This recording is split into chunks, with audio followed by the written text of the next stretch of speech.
Okay, Karl, I think we're ready to roll here. We can roll. We'll roll. Okay, this. Oh my gosh, this spotlight theme. We're on the spotlight here. Electric Mermaid Emcee Derek Hanebury is a Portaberry writer of poetry, fiction, and creative nonfiction, who taught writing here at North Island College for many years. His latest book is Both Side Now, is a collaboration of short fiction with two of his past students. His upcoming solo collection, entitled Something Else Altogether, will be coming out this fall. Awesome. Thank you, Karl. Thank you, man. Welcome, everyone. And again, great to see a good turnout here. And so stoked to hear what we're going to hear very soon from our featured readers tonight. Really, really awesome to have you all here.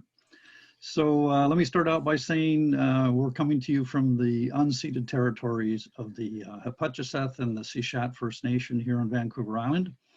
And we're Zooming courtesy of our Zoom host, Char, at Char's Landing in beautiful downtown Port Alberni. And thank you, Char, for doing all that you do. Char runs Char's Landing, which is kind of the little cultural center in Port Alberni that we magnetized to. And we're going to go there again very soon, apparently. So she's going to be opening back up for in-person visits in August. So anybody from away, if you're coming through Port Alberni in August, just check the website, charslanding.com, to see what's going on, and maybe you can stop in and meet Char, and she'll give us a holler. We'll come down and have a cup of tea together or something. That'd be wonderful.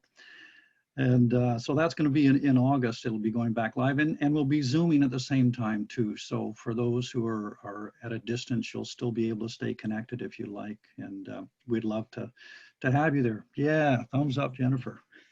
Okay, so welcome everybody, and just want to say, as I have to, we're being recorded, so just know that, and that if you have an issue with that, then maybe you want to turn your screen off and just have a picture up or something. That's fine. But Char does like to take the show afterwards and post it on YouTube, and post different parts here and there for promotion and stuff. So. So be on your best behavior, do a good job, as I'm sure you all will. And this is a place where we welcome and honor all sorts of writing, whether it's fiction, poetry, nonfiction, memoir, whatever it is, music. Even if you've got an instrument to accompany you, that's welcome as well. We welcome diversity. What we don't welcome is hate speech or slagging minorities or slagging anyone unnecessarily.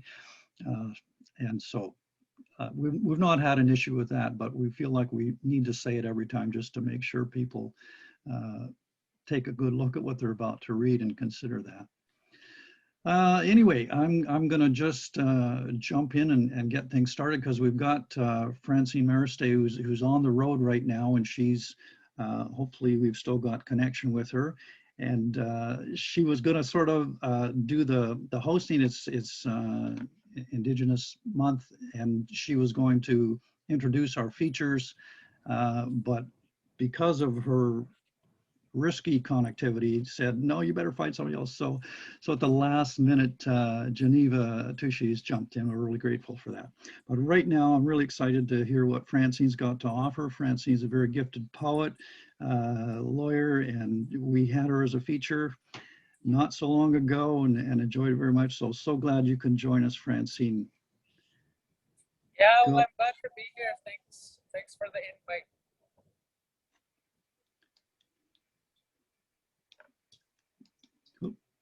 Go ahead there, Francine. Oh, okay. Well, so am I up? Okay. So I'm here driving in Treaty 4 territory here. I'm driving home back to Treaty 6. And me and the chief here, Chief Karen Bird, she's with me. She's right here driving. I'm supposed to be driving, but she's driving me right now while I do this. And we just went to meet with some walkers. They're called, their walk is called Walk of Sorrow. And they actually started walking from Prince Albert, Saskatchewan at the residential school there. It's called Prince Albert Indian Student Education Center. And that was one of the last residential schools that was closed. It was closed around 1996, 97. And they're actually walking all the way to Ottawa. And it was inspired by the finding of the children in that mass grave in Kamloops. So they're walking in honor of those children that didn't make it home from the residential schools. So we're just heading home now back to Saskatoon after walking with them. And so my name is Francine. I'm from Peter Ballantyne Cree Nation, and I lived on the reserve of Pelican Narrows in northern Saskatchewan. And I started writing poetry when I started working for MMIWG, which is the Missing and Murdered Indigenous Women and Girls National Inquiry. So I worked with them as a statement taker and legal counsel for a year and a half. My voice might sound kind of shaky because of the road, but don't mind that. Yeah. And so when I guess during my time with MMIWG, I was suffering a lot of because I couldn't get counseling for the work I was doing, you know, listening to all that trauma. And so what I did unconsciously is I found poetry, and that's how I was dealing with the trauma that I was listening to during my time working there. And by the end of it, like, I had a whole manuscript of poems, which it's gonna be published by Bookland Press, and the book is actually coming out of printing on June 24.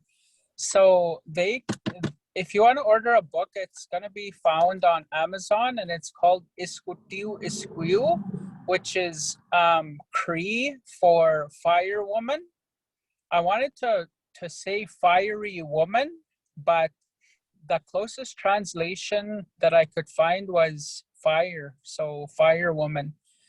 And so that's my collection of poetry, and that's where I'm gonna read off of from.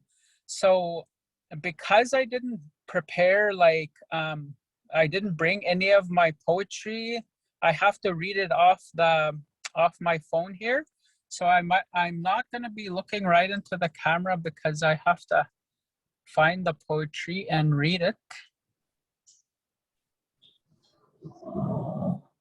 Okay, so this is the poetry that I was writing during this time with National Inquiry. First off, I'm going to read a poem called Since Time Immemorial. So here it goes. I've heard these words spoken repeatedly as a child, the story of my Indigenous history shared with audience after audience, burnt into my memory. We've been here since time immemorial.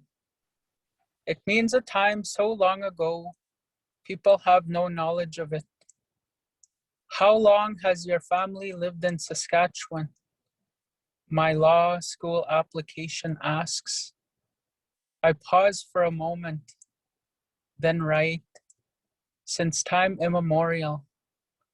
Before Saskatchewan was, we were.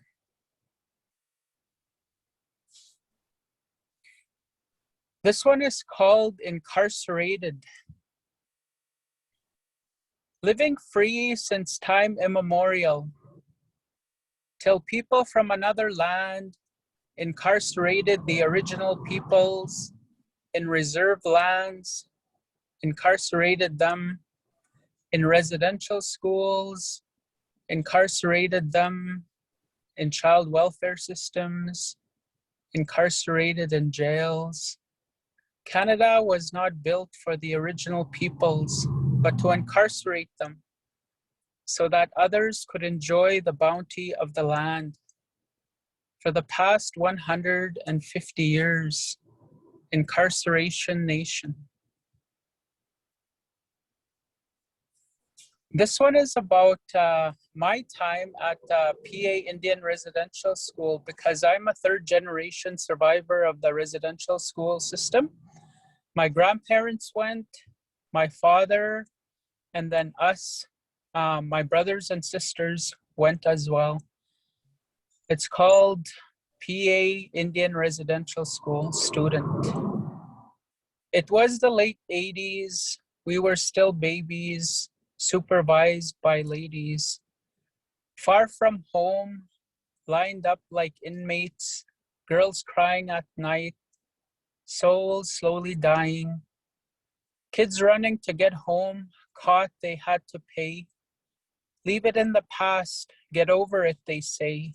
But shit, I got hit. Okay, then I'll quit. I'll just get good and lit. So I have two more. So this one is called Intergenerational Trauma. And then I'm gonna end off with more of a hopeful poem. So this one is Intergenerational Trauma. It started way before my great grandma, passed all the way down to mama and me. That's the drama. Broken treaties, first off, residential school, the spinoff, 60s scoop, child welfare drop off, poverty, violence, continuous cycles, it's a piss off. All this and more, and you wonder why I'm sore. I'm not looking for a war or to even the score. I wish for healing. That's how I'm feeling. And then as end off, this one is called Reconciliation. So this one is a poem for now and for the future. Colonialism is resistant to change, stubborn, but a new vision is being created of reconciliation. I see baby steps. Hope is born in my heart, even as I experience discrimination and violence. In the future, when I'm gone, if my forgiveness is needed for all the injustices I've experienced, to make this vision a reality, I give it freely. I forgive. And that's called reconciliation. So that's it. Wow. Thank you. Thank you. Thank you so much, Francine. That was beautiful. I think so many people have just felt this cloud hanging over us, you know, since the discovery of those children. And, you know, it's like, on one level, I think it's sad that it took that to really bring it home for a lot of people about how unjust and cruel the residential school system was. But if there is a bright side to it, it is bringing that into the light like never before.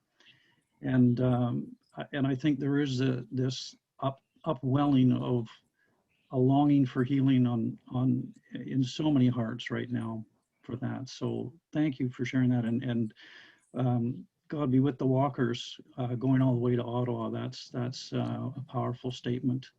And I think there's just going to be so much happening in the next month or so that's going to continue to shine that spotlight that needs to be shone. So thank you for those poems and beaming into us from the road and sharing that with us. That was beautiful. Much appreciated.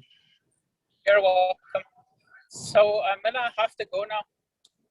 But it was nice reading, and I enjoyed my bit of time here with you guys. Fabulous to have you, Francine. Thank you. And please do tune in again next month if you have time. All right. Thank you. All right. Take good care. Yeah. Bye-bye. Okay, bye. All right. That was very moving. Okay, I think we're going to go into our featured readers now. Correct me if I'm wrong, Karl. But I'm going to turn the hosting over to. Actually, we have one more reader before we have the fridge readers, if that's all right. Oh, okay, sure. I just don't want to go to our order. That's Jennifer. Okay, you wanted to do Jennifer first. And then and then we'll go from there. Yeah. Jennifer, you're in Ontario, ways away, and it's getting late as well. So okay, great to have you with us again, Jennifer. Thank you very much. Yours. I'm not as far east as Syracuse, but we're in the same we're in the same time zone. Yeah. I ended up deciding to do another section from my Auschwitz Threnody cycle, if that's all right. Hopefully that's okay. I'm floating different sections here. This was a hard thing to write, and if you haven't heard my quick little intro, it's a belated response to having been there in 2005. And it's complicated and difficult to write about, as you might, be able to try to imagine. So it's kind of nice to, float these things, and just sort of see how it resonates or not. This one is called Dark Chronicle, and it's an attempt to get inside the head of the camp commandant, is what this is all about. And all of these sections have a jumping off point in something that I saw there. I tried to tie this whole thing into, something personal that I experienced as best I could. And in this case, as you'll hear, his memoirs are handwritten memoirs are in a display case, was one. And there's another one you'll hear about too, right off the hop. So this is a bit of a difficult piece, I guess I would say, trigger warning. The gallows are still here on which he was hung close to the commandant's villa, dancing in the death-laden air near where his children frolicked. Rudolf Huss, overlord of annihilation. Recoil is tempting, but the question is all-pervading and insistent. How? How could one witness? How could one execute? How could one command all this? Men, women, children, deemed parasitic mortal enemies, stripped of all they knew, crying to God, to each other, to your underlings, to you, march day after day after day into gas and flame, a select few retained for slavery and experiment, death awaiting in ways uncountable and unimaginable. How? A potential Rosetta Stone reposes in a display case, precise handwriting marching across the page. Huss's memoirs, written in the shadow of the noose, later published as a cautionary tale of sorts. Spelunk into the chronicle, expecting a suitably hideous henchman for his monstrous bosses, Heydrich and Himmler, some archetype from the hellish Nazi menagerie of horror, a twisted psychopath, a brutal sadist, a seething cauldron of anti-Semitic hate. And find something worse, not warped Sturm und Drang, but a matter-of-fact confession, engaging informative prose, modeling his adamantine psychic fortress, erected stone by stone with tireless cranes forged from blind adulation of strength allied to post-Great War bitterness, hunting for a scapegoat, coolly detached dehumanization striated through the soil. A mental citadel whose narrow, befouled windows reduce the pleading masses to empty shapes obscured by slavish devotion to orders, an infestation to be controlled at all costs, the only concession and extermination deemed more humane. Dying cries penetrating his hidden chambers and halls, but drowned out by booming echoes of technical precision, efficiency, and diluted duty, silenced by a glowering toothbrush-mustached altar bleeding the slogan, all who are not of good race in this world are chaff. I cast about for a semblance of a soul and am assailed by echoes modulating to tales of bureaucratic nightmares, interpersonal rivalries and politics, supply shortages, useless subordinates, an earnest debate between Pole's enslavement and Eichmann's eradication as the desperate wisps outside the walls scream on their futile whispers. Casting about, finally beckoned by a drifting ghostly memory that was seduced by goose-stepping words, disincarnated by tragic choice and an SS uniform, driven to dark corners by cultish devotion to a ghastly mission.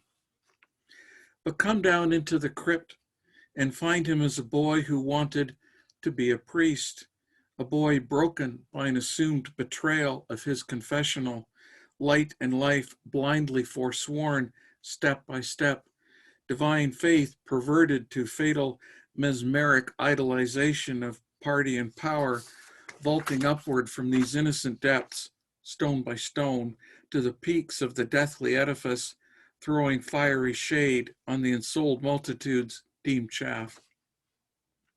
And at the very end, letters and a visiting priest point to realization, the choking anguish of the leviathanic spectral cortege finally heard. But this world cannot judge that. This world immeasurably scarred for eternity by his command. Thank you.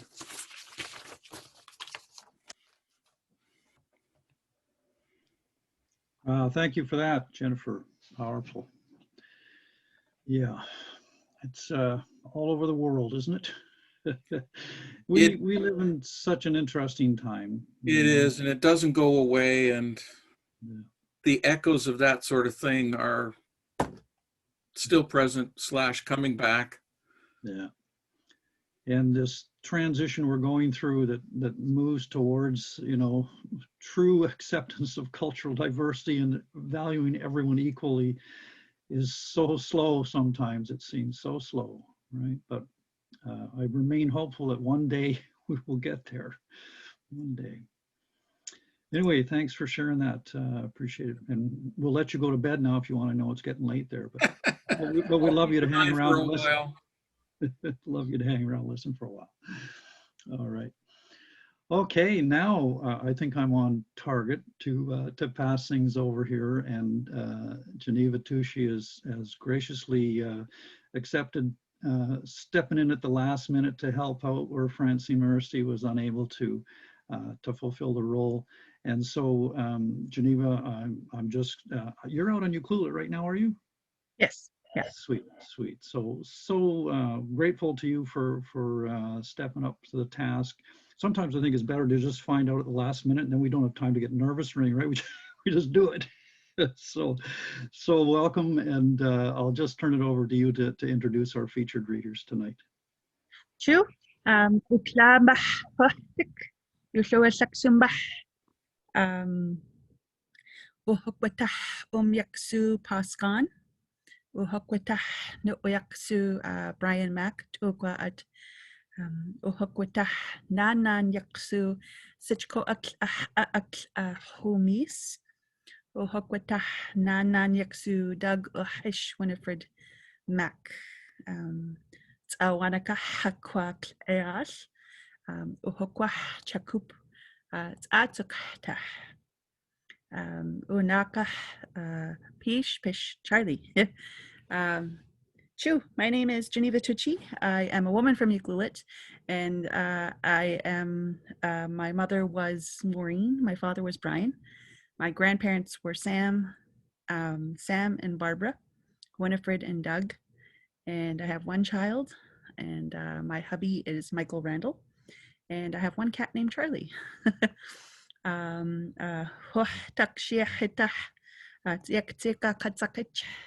I've been learning my language now for 3 years, and yeah, it's a pleasure to be able to meet some fellow writers. I like to write sometimes too, and hoping to get into writing books eventually whenever I have time. I'm very busy more often than not, but that's no excuse. I do try to write a little bit every day. It's a pleasure to meet you all online, of course. I would like to just acknowledge the poetry that happened earlier. It was very much appreciated. I think it's been a very heavy time for all of us First Nations, just with the Kamloops children that were found, and it's not something that is unknown to us as First Nations. It's all stories we've heard growing up, and it's just been a heavy time for us. And my grandfather was in residential school, and my grandmother didn't go, she was hidden, but the effects of it, you know, really filtered over through all of our lives. So I appreciate the words, and I hope and pray that everyone walks gently moving forward. I think it's going to be a difficult time still for a while yet, and we just hope to be able to walk lightly and share comfort with each other. So, Chu, I've come up with a reading, if that's okay. It's going to be in the language, and I don't think I'll have time to translate it for you. But I've found that when you read, you just you really absorb the words. We have old teachings where our elders would, or our parents would, talk to us in the language, and as we're eating, because we would absorb the words, we would absorb the knowledge. So if it's okay, so I think I have about 10 minutes. I think it'll take me just within the time frame. So here we go. This is from the Sapir Thomas texts. It's called Issoistat and Hitatsuat. Wolf ritual rites are handed over to Tom's father. Here we go. Uquenuah utshinkl tsubu ukl hitatsu aksup I Issoistak supkla na nakshak ya aks me katsuk klukwana akl quiku ul uwa a pisachisht ukchik klas hashich akl hitatsuat hishim yub uwatanak I hitatsuat zikshi akl hawil I uatamash sihil klukwana cha ka utukkin hisayo chikli tsesha at chu mawa aklin kwayatzik ani utska uhukkin tayi utya paklin ani kli kahya iluk mahti ani kli postchil at kwayatzik klukwana ku ani kwa ak ahku He isakku klukwana. Yakskoi itk ani wawa akla. Histat ani postelatuk mahti. Ani unuk uhok empty. Hinasti at ani. Hinasti lat quiet Chu wa akl. Chuch akl uwatan I. Anuwat at abata hisawistat ish hitatsuat.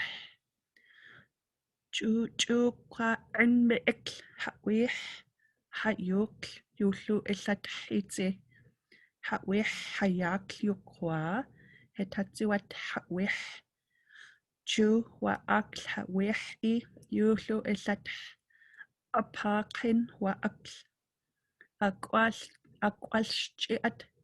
Inwal hayukwap uhok empty hawil ihok inwal uklaak emtnak we is hetakshik inwal hawih koal ukwix akl we is akl utsachi akl hikwis hetas akl hikwis hawik upwin nas Luchanu akl Hindus ches yulu alat machink. Shi aklat quiku ul yari aks mawa aklin sutil quiet ikat kak anik suwas anik tsuak tayi. Hishim yupi yakchiat hik wa aklat وحت يولو إلتح إي هشم يوب يقشيت إدك قيقول يات شكل تيشا أدح إي شكل يات شكل لو تسمح قوس هتاك قيقل يولو إلتح إش هتاتسو أدح حيو هتاك قيق حي ويح إي حيو أكلا وينا بس محتي إي بكل شكل حيو إي قايد إيك شكل إيك حق أكل حقول إي يولو إلتح وكل تيشا أدح حيو كواب أكلي حقول وح أكل إيك حق ما واو من قايد إيك يا أقص قايد إيك أني أوت واوا أكل بحتسك قايد إيك كيك حيو قمل أكل قايد إيك وكلا نسمي إيه بل بيتك ماس هلوك إدك ماس قيقول بوست أكل قايد إيك محتي إيه نكل ساب أكل جد مي إيه بوي إيه أكل قايد إيك بوكستي شكل قايد إيك قحيا أسكل محتي إيه دك قاك شكل تيشا أد بونيك سكل بوج اشتكل تيشا أد سوا أكل قايد إيك أوكل مئي أكلت نويق سكت كس أنح نئس قا أوك تقوح أوناك بوي إيلت أنا سحسية وكيد تشاءت قا أب أسيا أسي نؤيقسو قا أب وديا بكل تيك يك وديا بكل قويق تامس كلوكواد كمس قوي نكك إك كلوكوان يكو إك يك قا أوك تقوح أوناك هستات حقل أوك هسا وستات وهوك سوسا قايت إك إيح وح أكل أوك سانك يك وهوك قس عصيت إنك وح أكل أوك زابت كنك يك وح أكل حق وح أكل أوك هول مسن يك وح أكل أوك قشابن كنيك كك نول إن جاك قوينك وح أكل أوك كلابسا كنك يك وح أكل أوك تاتيت كوكوينيك sorry تاتيس كوكوينك يك وح أكل أوك تيلين يك وح أكل أوك حقول قايت إيك أوت كليسمبل وح أكل أوك حينكك وح أكل أوك عميقنك وح أكل أوك تيخوتنكك وح أكل أوك قوشت إتقنك وح أكل أوك كيما قنك يك وح أكل أوك أكل ماقوح كما أكتسح هستاتح هتاتزوات هسا وستات حقلقوا أحقو من حي تزا وشينك هو لبكنك تزا نوك ناك تزا نك يك إي تزا أو يسنك ناسنيك نك سقوينك قواتقنك هخويتقنك قوياب بكشيل بحتي هخوين من ماتي تقوى نكناك سقوينك إي تزا أقوينك جاشتوك وينك كواك بينك بوت إيك لوك توبال ساياج أبس تيت قاد كنك هستيل هيك إيك كوام بحتشلا كوام بتاب شو هسيك لح. That was just one of the readings from a Sapir Thomas text that I've been practicing.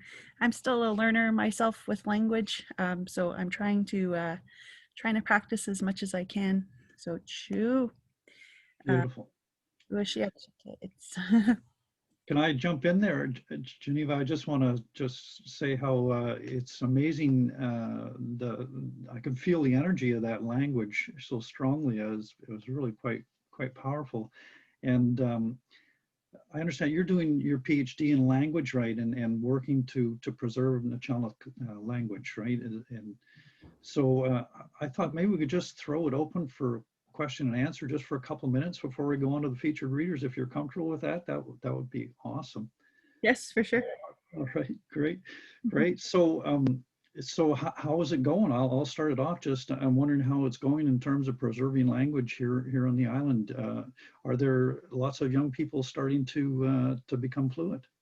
Yes, yeah. So about 30 years ago, language was at a critical state then. We have about 700 citizens of Juhuasat, and of those 700, we have about 2 fluent speakers left. So less than 1% of us can speak the language. And I've been learning for a few years, and someone the other day said, "Oh, you must be so fluent now." It's like, "Oh, Lord bless you." No, it's a lifelong lesson, right? Like I just turned 40, and I'll be learning till the day I die. So it's I could probably say the little girl went for a walk, but that's about it. So it's, yeah, learning to speak the language, and you could hear it, right? There's a lot of difficult sounds. Training my mouth and my mind to remember how it goes, it takes a lot of work and a lot of patience.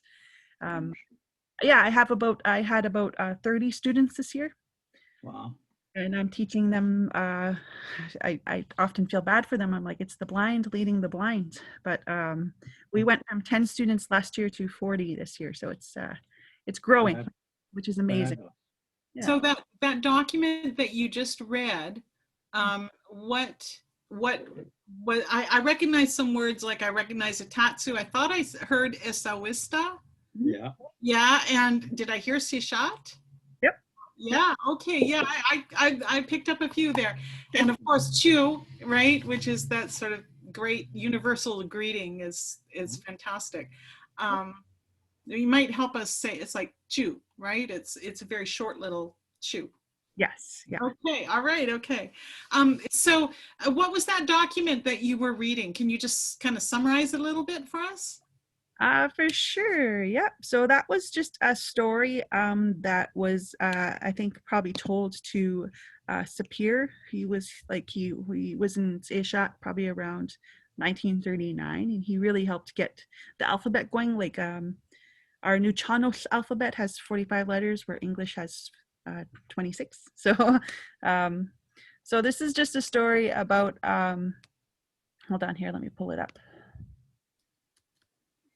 So it's a wolf ritual, and what they were doing was they were just they had these bands join, like Hisawista and Hitatsu, who took part in this council, and they invited 10 chiefs, and there was 10 of them, and they were asked to have a, let's see, it said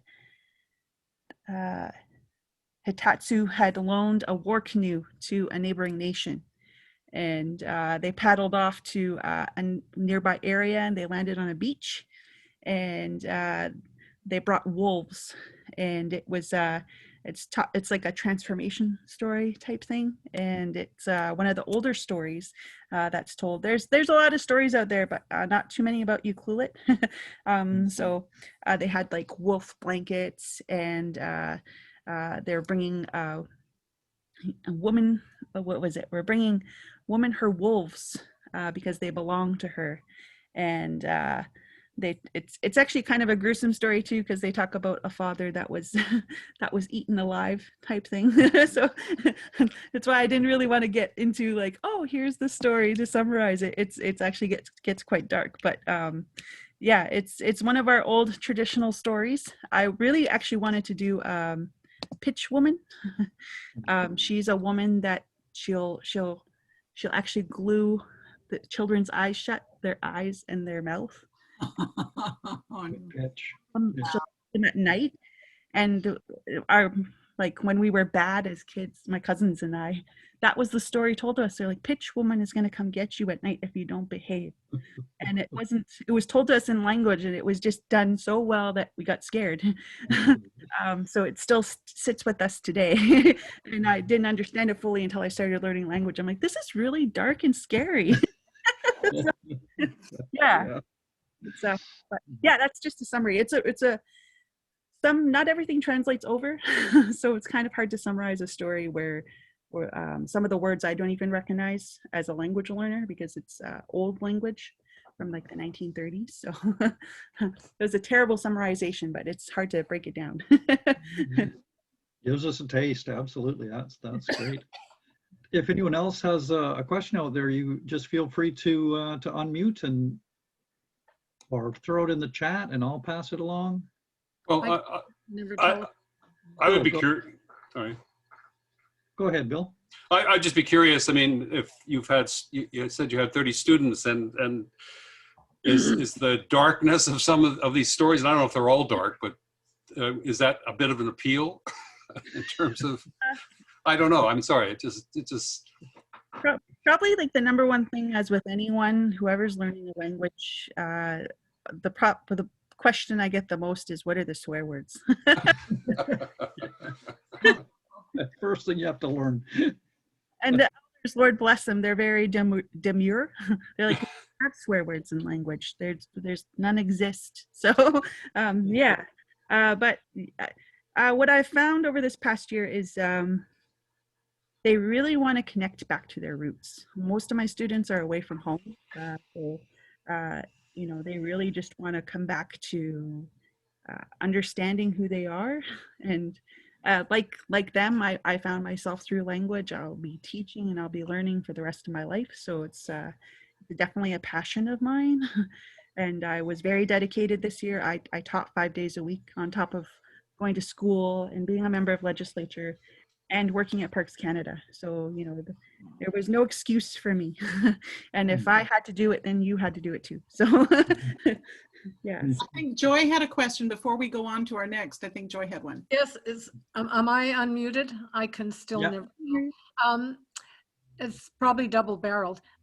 It may be a difficult question for her to answer. Unless you can see it visually. But being a former English teacher, I wonder how the language will be written down. Like first of all, who will be responsible for doing it? Will it be like a university? Will it be a certain member of the band or someone like you? And then will they attempt to put it into sort of an English alphabet? Like, I know you said the native alphabet has 45 or something characters, but I would love to see it written. I guess I can in this venue, but I don't quite understand how that process would happen.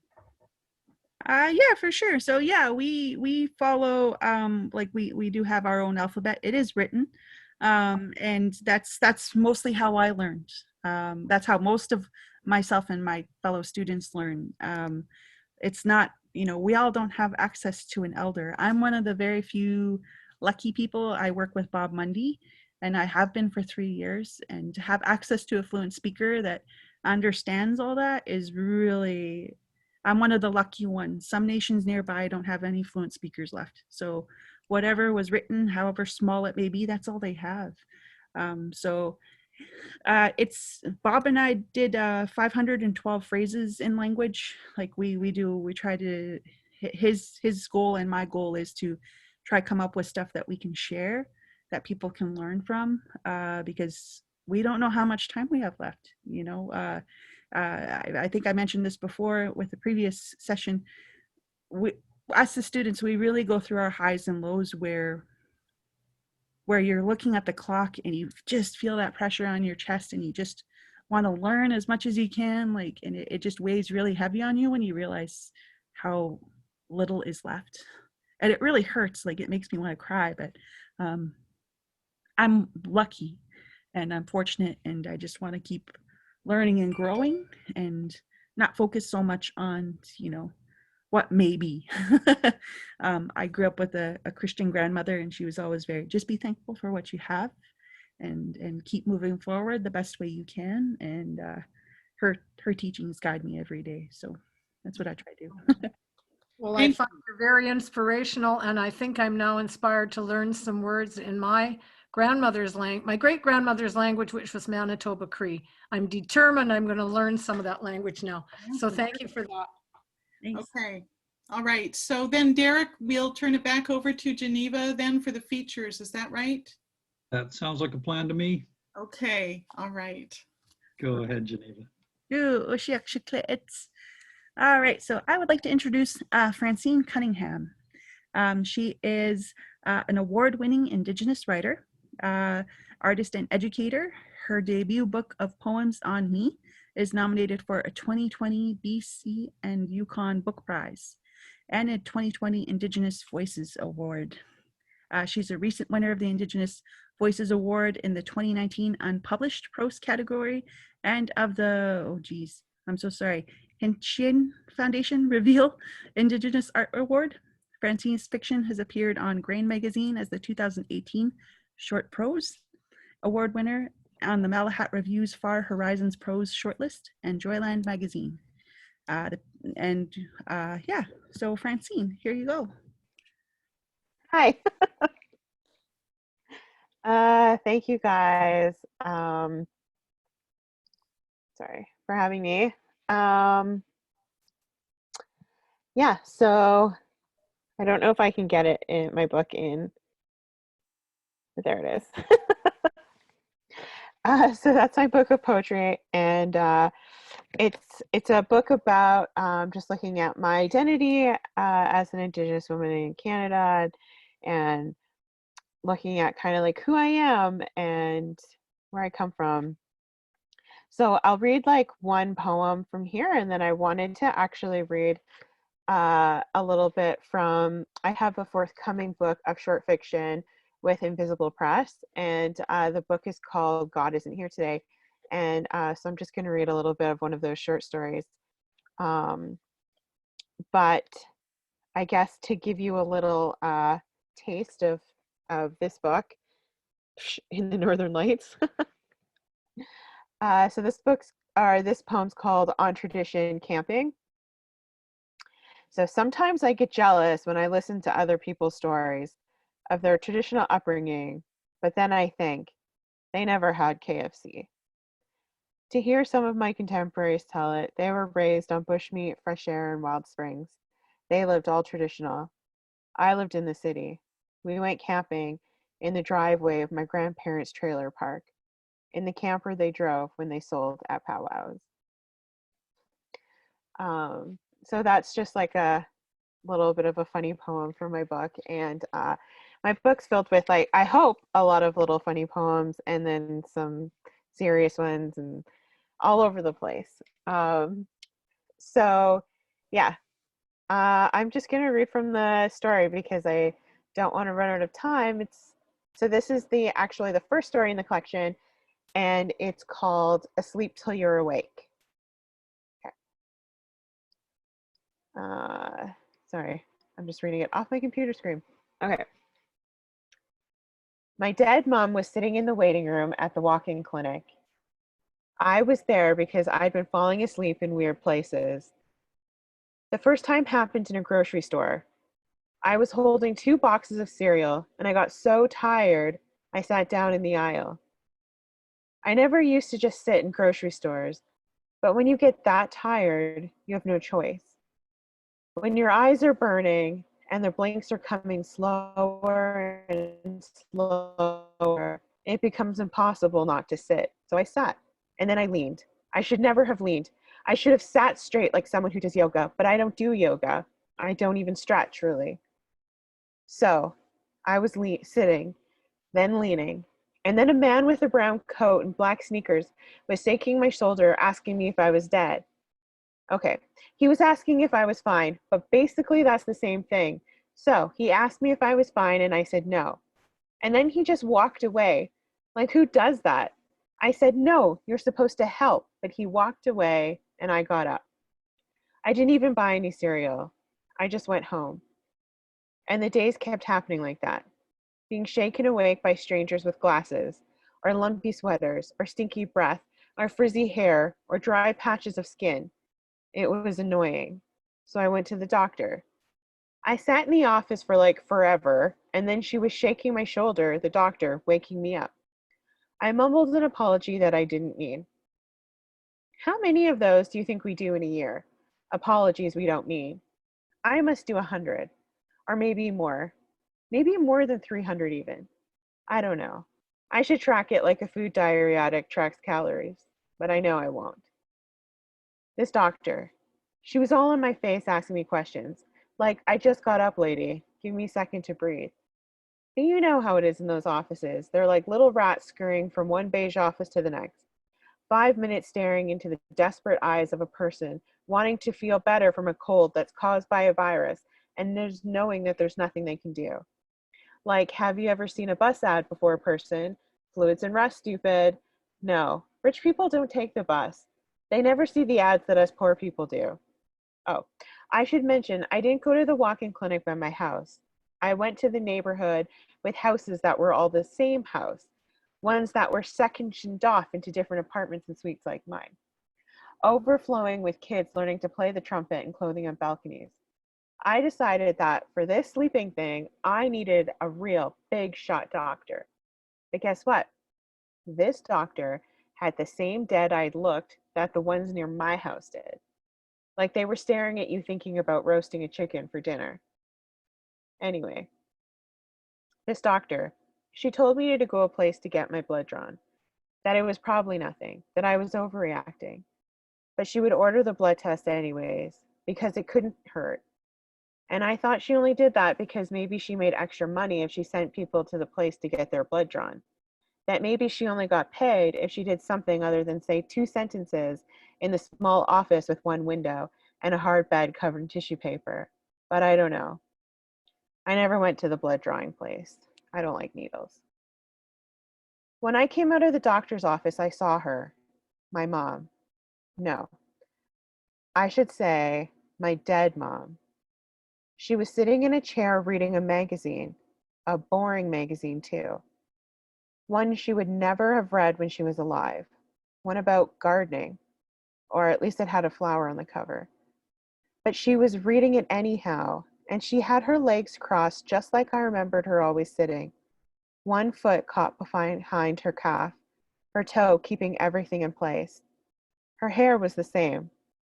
A short burgundy dyed bob cut on an angle up her jaw. The little tiny hairs on my neck stood up. I was seeing a ghost and no one cared, moved even. I wanted to say something, like a lot I did, but instead I started to laugh. It was this belly laugh kind of thing. It spewed out of me and all over the waiting room, but she didn't even look up, my dead mom. She just kept reading her magazine about rotting plants and diseases that bugs trample all over your hard work. And I kept laughing through the cracks in my teeth. She was wearing the same sandals and shorts I remember seeing her in on the day she walked away from me from last time. We were in another place, a town, a dusty kind of beat up houses and scraggly brown grass with garbage just thrown out of the windows and dogs roaming free kind of place. She was living there then with her fiance, what's his name? And I went to visit because I needed to leave the sounds of the city hitting my brain all the time. But I could tell that he didn't want me there. He had already claimed my dead mom as his own. He even put a gross tarnished brass ring on her finger. The skin under it was sickly green that leached into her. Her once blue eyes turning from something found under clear ocean water to this muddy, stagnant, moss-covered body of water instead. It was like an infection that can't be treated with antibiotics. Sores oozing white pus. I stayed because I knew he wanted me gone. But I couldn't not fight with him or her by the end. I don't even know why. I just couldn't hold the words in. I tried. Really, I did. But when someone is just so wrong about everything, you have to say something, right? And when not saying something makes your teeth clench so hard and for so long that the front ones start to wiggle free and are in constant pain, so much that you can only consume liquid dinners, well, you have to let the words burst free. So I did. And then my mom started to hate me, I think. But I don't really know. They took me to the bus stop. Just dropped me off like some unwanted couch infested with moths. But I couldn't stop saying things. So we yelled until we were hoarse, and then she walked away from me, and I tried to yell that I still loved her even though she fell in love with a human pile of garbage, but she didn't hear me because of all the yelling from before.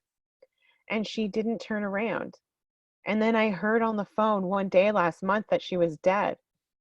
And I could only think of how, if I hadn't been an open sore, leaking congealed waste, that she would have heard me when I said I loved her. But instead, I saw her back walking away, her shorts and sandals, her bob cut too jagged by the neck, a yellow shirt with a stain over the left hip. After I finished laughing in the doctor's office, I decided to sit in the chair beside my dead mom. Even though I was finished with the beige room and the not caring doctor and had to go home to let my cat out of the bathroom, where I kept her when I left the house so she didn't pee on my mattress again. I sat right beside her too, waited for her to notice me. I breathed her in while I waited.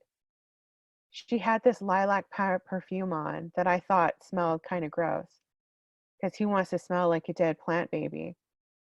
That's what flowers are in a way, the dead plant babies that hang off stems. But she had it slathered on her skin and behind her ears and on her wrist, and I breathed it in deep and I realized my mom had never smelled like anything other than garlicky BO when she was alive. But maybe in death, you get to choose perfume from the expensive aisle in the store. I looked at her finger. The green sickness was gone. Her skin was bare. I wanted to vault into the air and scream in glee. She had left human garbage man. She was finally free. But I stayed still. I didn't want a breeze to blow her over and have her melt away. I didn't know the rule of ghosts. I leaned back in the chair as I waited for her to look up. A nurse with crinkled skin shook me awake. Her face was right in mine, her hot breath pouring into my nostrils, and I recoiled. She was saying something about me needing to leave. They were closing. I reached out for my dead mom, but I was alone in the room with the crinkled nurse. My heart hammered. Like for real, it hammered in my chest. It hurt. Where was my mom? Why didn't she wake me up before she left? Why didn't she turn around? Why did she walk away? I left the doctor's office, but the next day I couldn't stop thinking of her sitting in the chair. I had found her, but I'd let myself fall asleep. I was stupid and dumb and an idiot. I should have reached out to her as soon as I saw her. I should have whispered into her ear. I should have said I was sorry, but I didn't. The thoughts were burrowing by then. They had nested in my frontal cortex, and they were burrowing and taking over all the other regions of my brain. And I couldn't stop myself from going back once I stepped out of my apartment the next day. I headed straight to the doctor's office. She had to be there, right? What would you have done?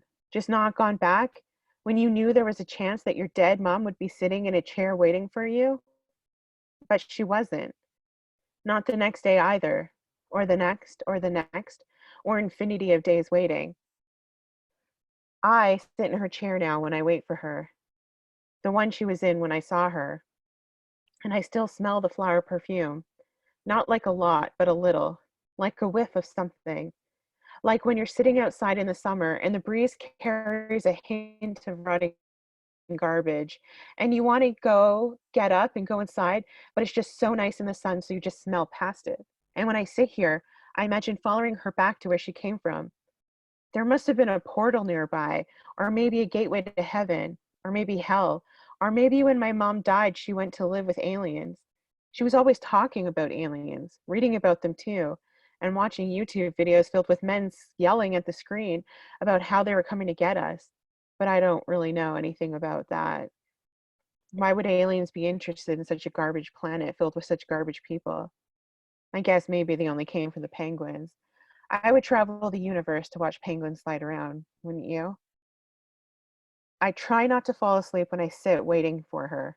I keep my eyes as wide as possible, and I wait for the moment of arrival, because this time I'm going to say something. I'm going to say sorry. I'm going to tell her I really love her. I'm going to ask her to take me with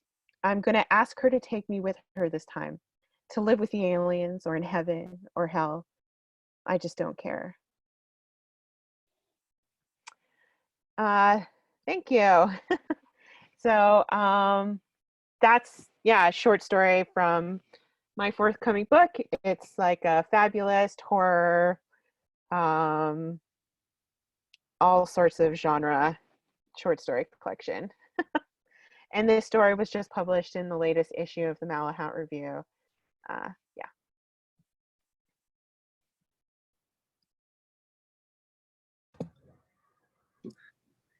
True. Well, it's Francine. That was great.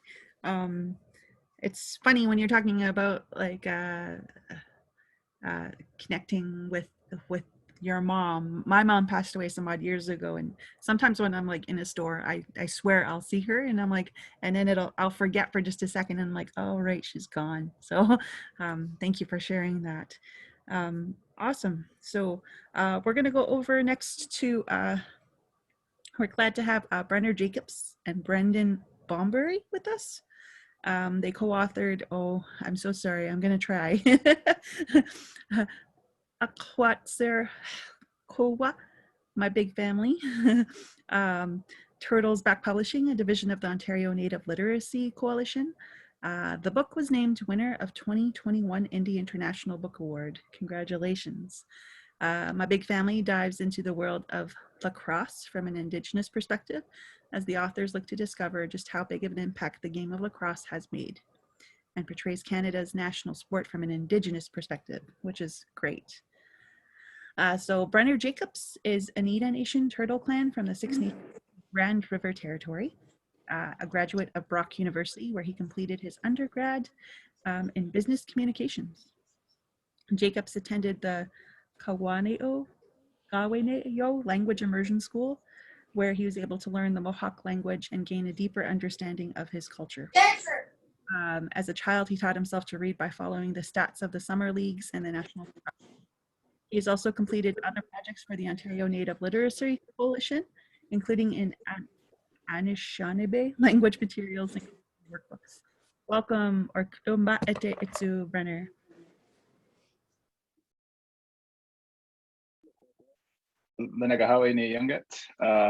Hi everyone.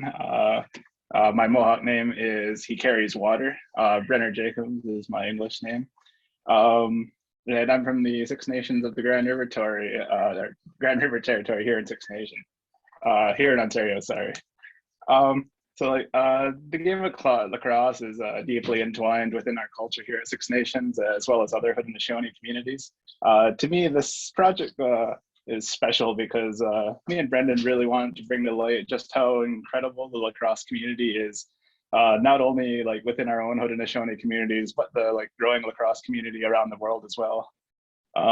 It also means a great deal to me that I was really able to complete it with my cousin Brendan, to be able to share our culture through our writing. That's like been a really amazing and rewarding process, and like to be able to bring to light and share all these incredible stories.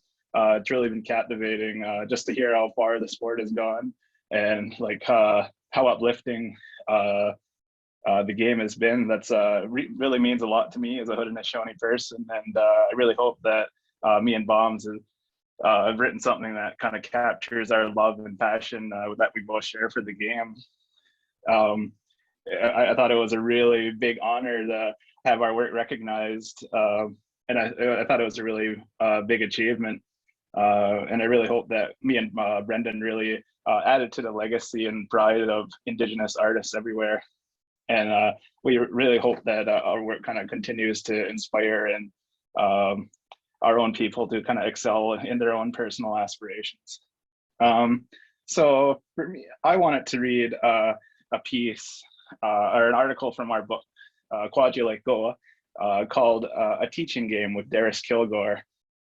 Darius is a well-respected Haudenosaunee indoor lacrosse player from the Tuscarora Nation, and I personally think Darius is one of the best players to have ever played lacrosse.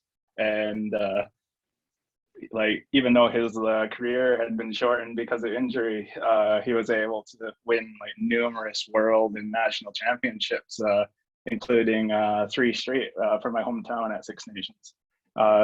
So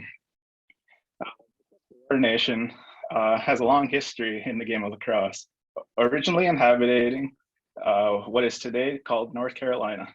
The Tuscarora joined the Haudenosaunee Confederacy during the 1700s, and following the American Revolution, migrated to upstate New York and Ontario, where they currently reside today.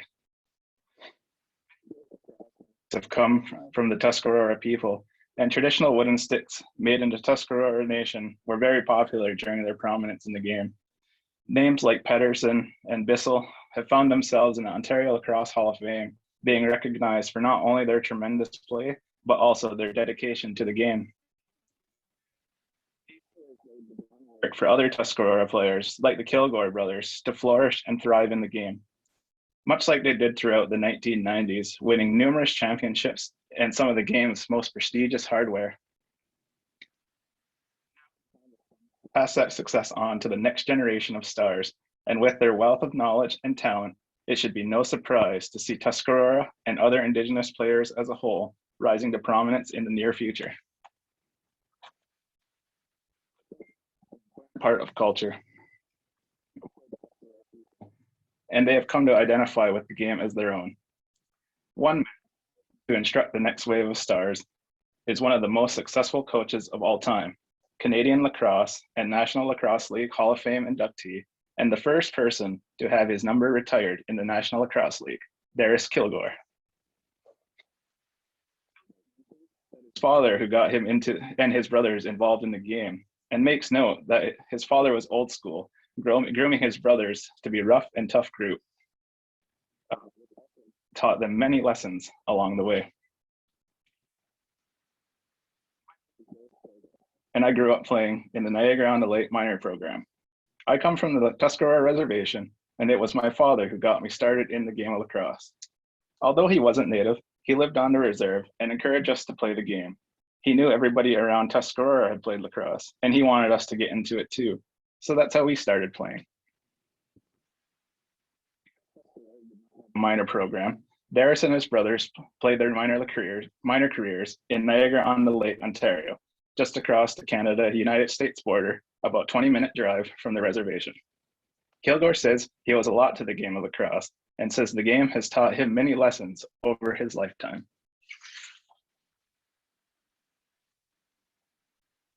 In this regard, Darius says the game taught him more than anything about himself, and considers lacrosse to be one of the most important things in his life.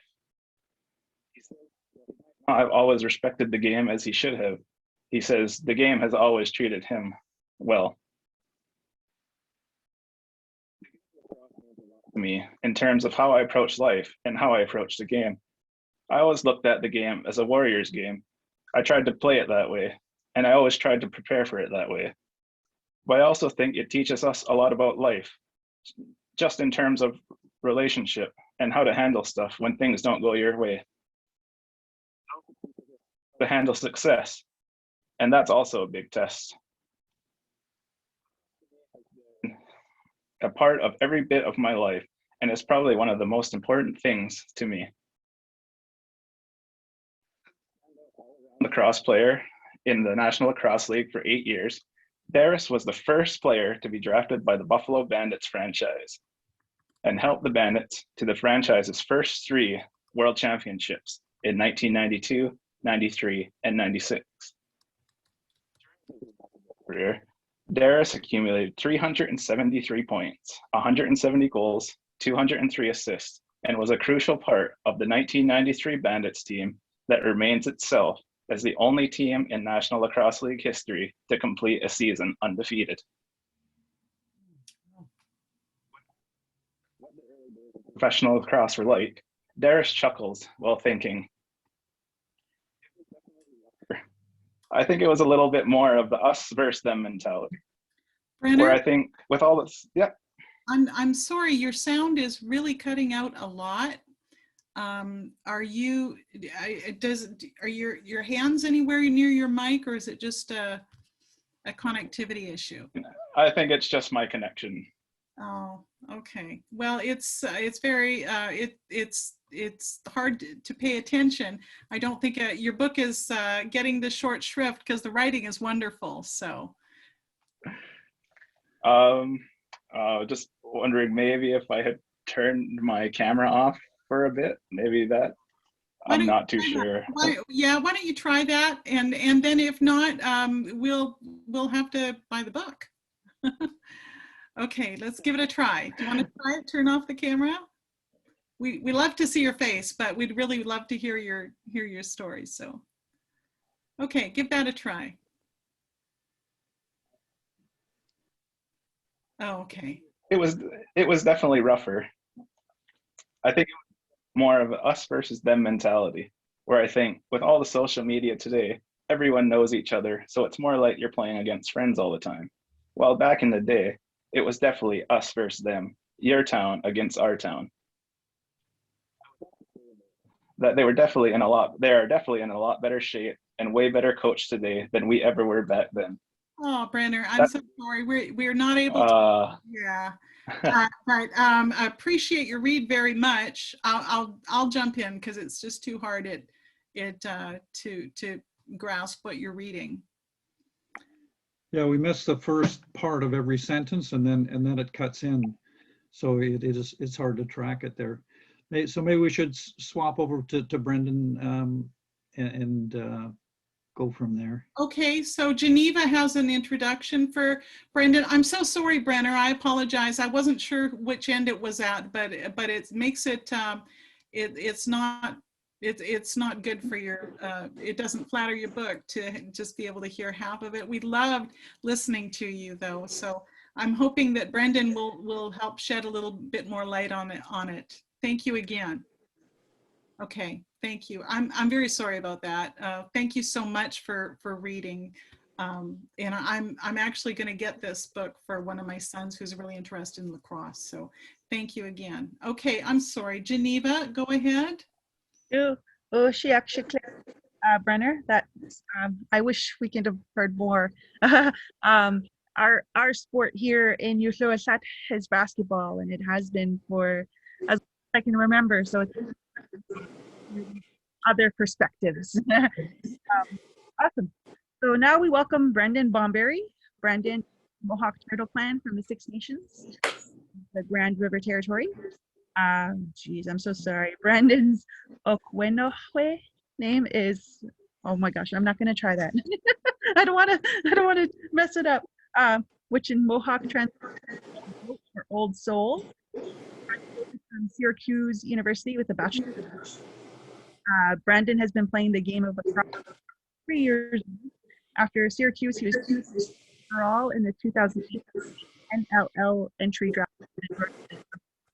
and is now in his second year with the team and becoming a published writer under Brendan is able to share his knowledge and culture Haudenosaunee people and the game that has helped shape him. Welcome, Brendan. Sego. Yeah, my name is Brendan Bomberry. Like you said, my Ongwehoe name is Gahumagayo.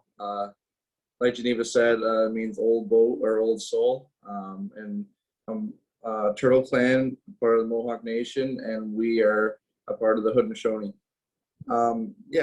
So part of our book, like Brennor talked about earlier, is we were shedding light on different stories about our game that we love so much, and we also it's an opportunity for us to help build adult literacy amongst Indigenous adults, really, and those all stem from, I know people were talking about the residential schools and the effects, and being third generation survivors and stuff like that, and those are still some things that still affect generations to this day and will continue to.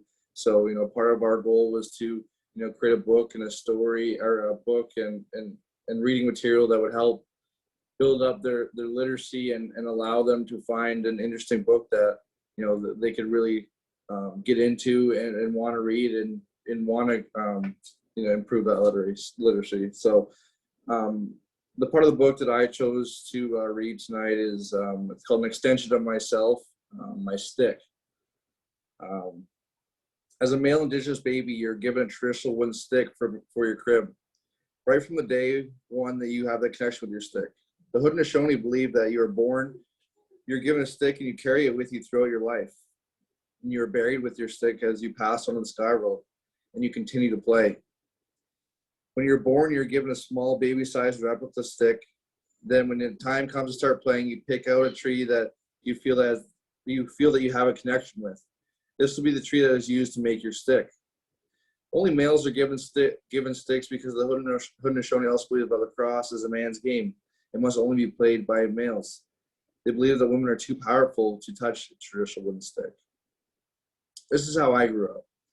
I was given a tiny traditional wooden stick when I was born, and ever since I can remember, I was holding my stick.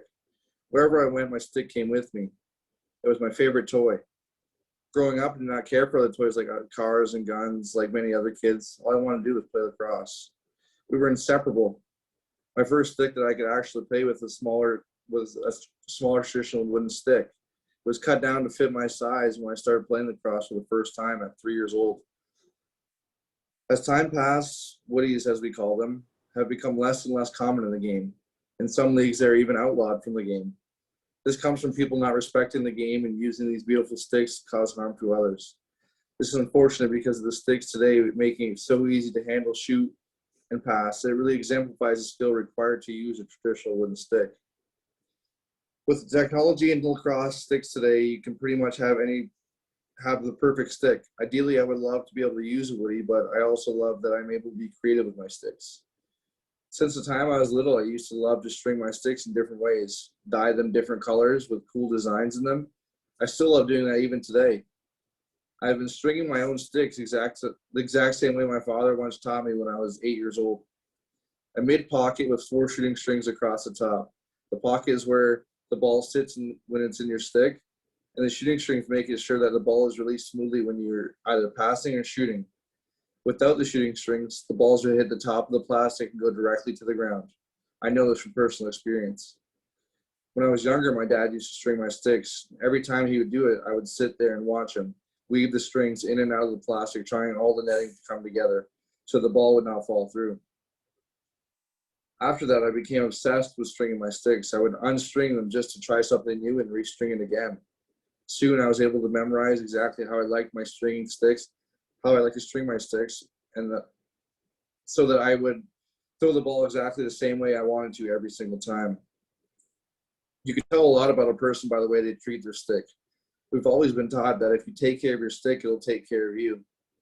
I think a lot of us players have taken that a little too literal because we treat it like a baby. Can never get too dirty.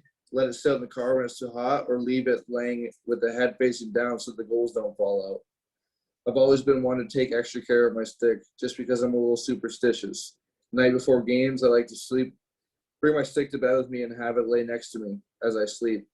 It sounds funny for a 24-year-old man to do, but I do it. Every game day, I change the tape on my shaft of my stick. I use a thick roll of white medical tape to tape it from the bottom all the way up to the top 3/4 of the stick. I end it with a piece of black electrical tape to hold it down from peeling throughout the game.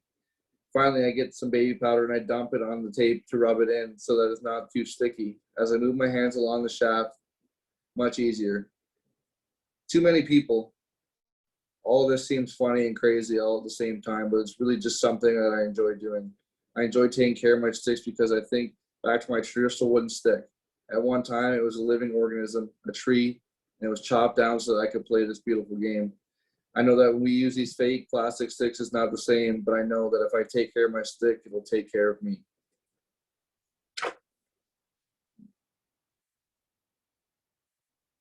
And that's all I have for that one. That's all you have. That was Yeah. It's definitely interesting. I think for us growing up, because we didn't come across too many First Nations authors. But not that I recall. So thank you so much for sharing. That was great. Awesome. Thank So you. now we're going to turn it over to open mic. And over to Derek Hanebury. And thank you so much for allowing me to participate. And for last minute, I'm sorry, I did the best I could. You did great, Jeneva, and thank you so much for stepping in. We really, really appreciate it. It was great. And I hope you'll join us again and share some more stories. That was really powerful. It was really wonderful. So thank you. And before we go on, I want to just throw it open for some questions and answers. And if you have time to hang around, Jeneva, we might want to ask some more questions of you too, if that's all good. I don't know if you have things to do, but we'd be happy to have you stay with us. Oh, great, you can, super. Francine unfortunately had to go. She had to put the little one to bed. We have a cat joining us, right?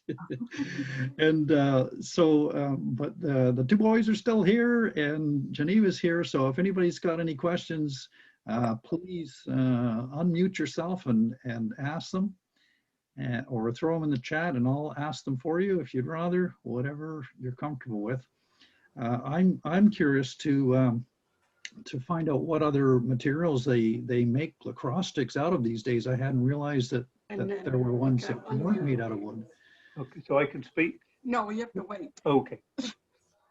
So Brennor, Brennor, are you still with us? I've got a question for you. Brennor, you there? If you want to unmute, would love to ask a question of you. But in the meantime, so Brennor, while you're unmuting, then I guess I can ask my question to Brendan. And so I was wondering, I mean, it seems like this game predates the Columbian era. You know, does this game go back like into hundreds and thousands, you know, hundreds of years? And has it always been played with a stick with a net? I think we lost. Looks like Brennor's just on right now. Oh, so. Okay. All right, Brendan. Okay, Brennor, are you with us? We can always do our questions later if for some reason we've lost both of them for the moment. I know we had some connectivity issues there, so. Yeah, let's come back to those questions if we have time and okay. Go there. I think they're both gone. No, yeah, it might be. It's possible. It's like 3 hours later there. So, all right. Okay. Well, then we should move along. Then, Derek. Okay. And if they pop back, we'll ask more later. Thank you. Okay. All right. Sounds good. Thanks, Jackie. Thanks it's for a popping. creator's game. Yeah. Really. Yeah. Totally. Yeah. Can I say hi to Char and Karl and you? It's nice seeing you guys. William, okay. Thank you very much. Good to see you too. Oh, there you are, William. Hello. Hey. Hey, thanks for joining us. Sorry? When you come back to Char's Landing, he did the barn doors, the best barn doors ever. Uh-huh. Great. Great. You gotta go check it out. All right. We're looking forward to it. It will be so good to get back. Everybody feels that way, I know. Yeah. Yeah. And this is probably a good moment for me to mention what I was remiss about mentioning at the beginning, that that suggested donations are welcome at Char's Landing. So to just etransfer at charslanding.com to support our Zoom host here and give her a little bit of compensation for all that she does to make this happen. And she does such a great job of being in the background and pulling up the right picture at the right time. There she is in beautiful Char's Landing with our mascot, the electric mermaid, hanging in the rafters behind her. And one of our open mic readers, Bob, waiting to read in a little bit of time. So, okay, let's move on then and hear some open mic readers. And first one on my list is Kathleen Vance. Oh, okay. There you go, Kathleen Gibson. My grandson was just recently on a camping trip with his family and friends at the camping what do you call it, the little bubble. And they played a game around the campfire where everybody tells a story and you have to guess which part of the story is true and which is made up. So here's a story and you can guess. Okay. Want to go to a fun house? Anne's brother Tommy asked her. A fun house? Yeah, like at the fair. I made friends with this new kid in the neighborhood and his house is like a fun house. He's invited me over again. Do you want to come? Tommy never asked Anne anywhere, so she thought it might be a trick. Anne figured she'd better take someone with her. Only she couldn't take her sister Margaret on account of her having shredded that older kid's shirt when they went to the fun house at the fair. That fun house had wavy mirrors and long, narrow hallways. That's where the older kid that worked there and had a long white shirt on jumped out from a secret door to scare them. And Margaret screamed, grabbed his shirt and ripped it. She was either so scared or mad or both.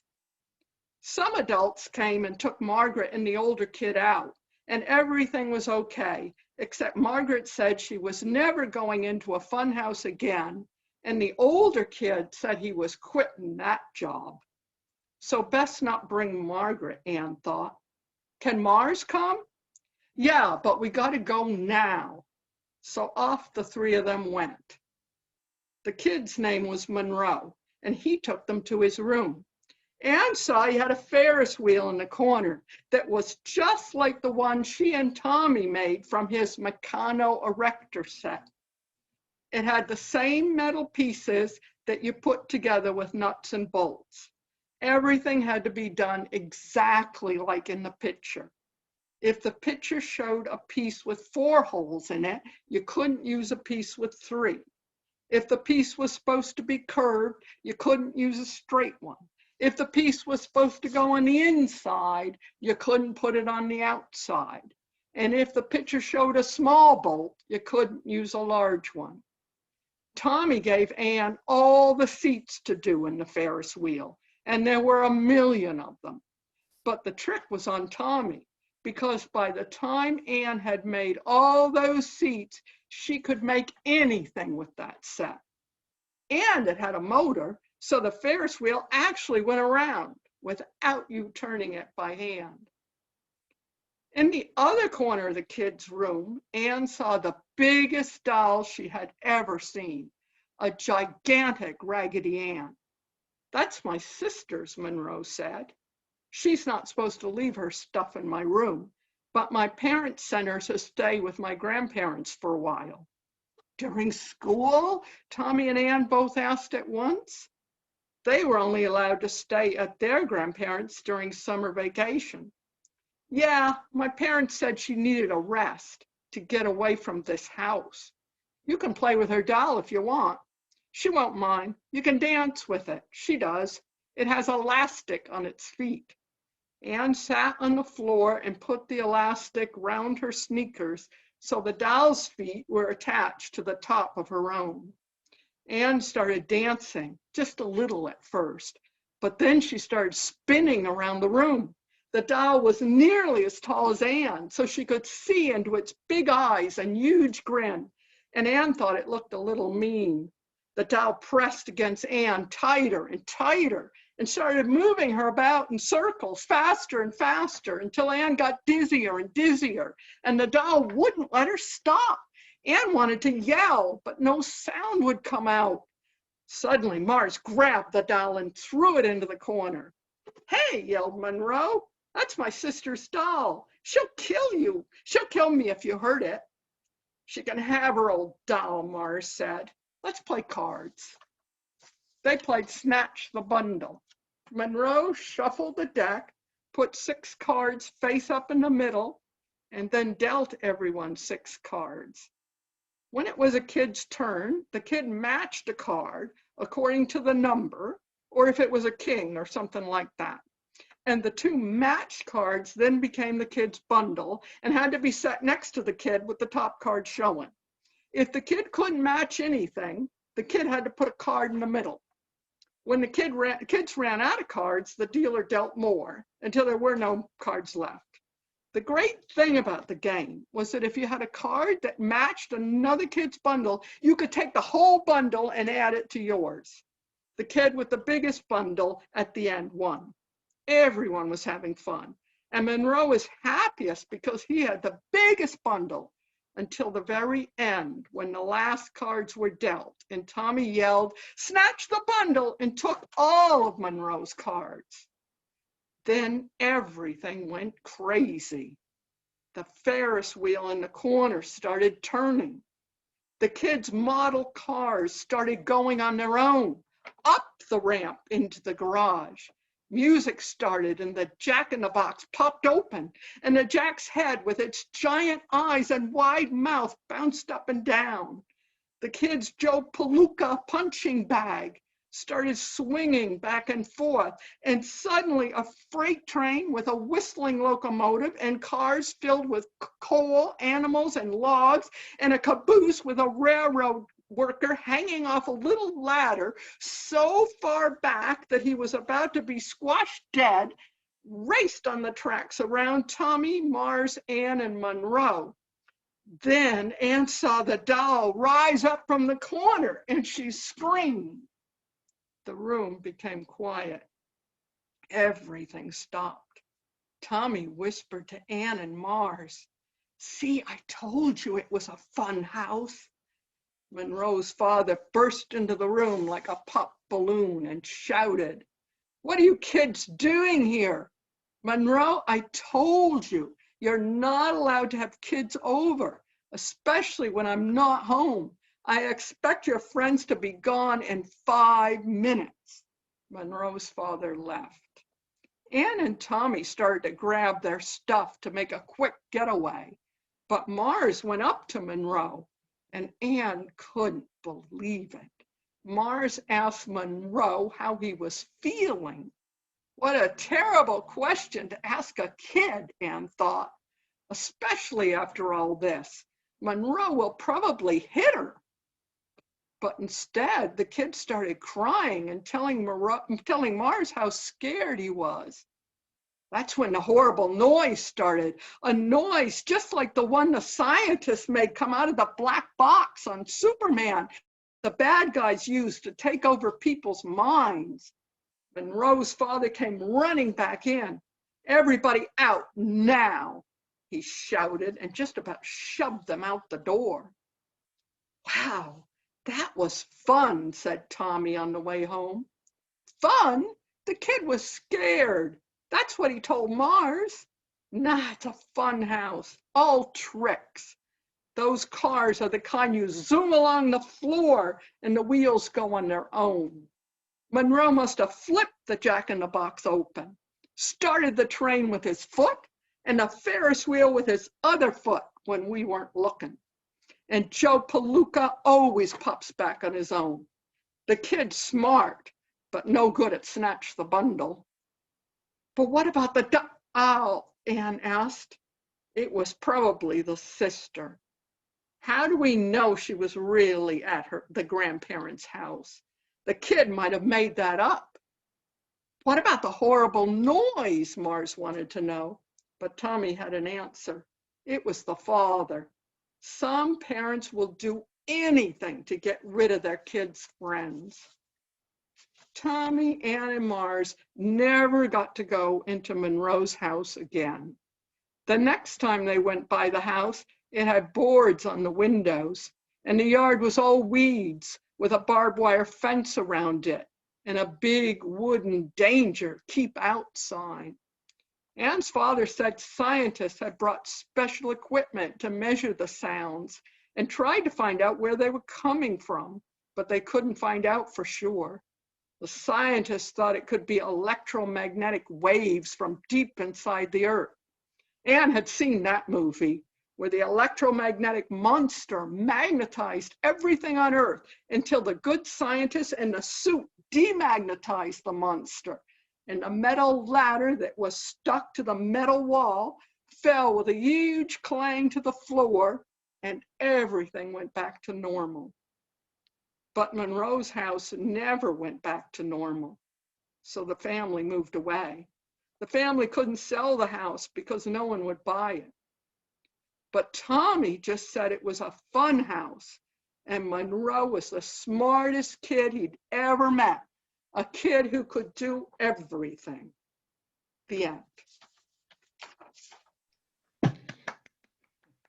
Awesome. I think you've begun a new genre, kitty horror. I love it. Really, I think there's a market for that. I'm sure there is. No, that was wonderful. All right, we're going to move right along. I've got Joy Sheldon as our next reader that's up on my list. You ready to roll there, Joy? If I'm unmuted, I am, yeah. You're And unmuted and you're on. Go for it. it's another reading from my memoir, Cowichan Kid. And I always neglect to mention if there's anyone from out of province. Cowichan is our native Coast Salish dialect. I'm probably mispronouncing it, and it means warm lands. And I grew up in the district of North Cowichan at Stratford's Crossing, and that's what the book's about. And it's from chapter 3. It's called The Inquisitive Kid. It's very short, less than a page. And I'm going to introduce it with a song called The Inquisitive Kid that my dad used to sing. He may have written it.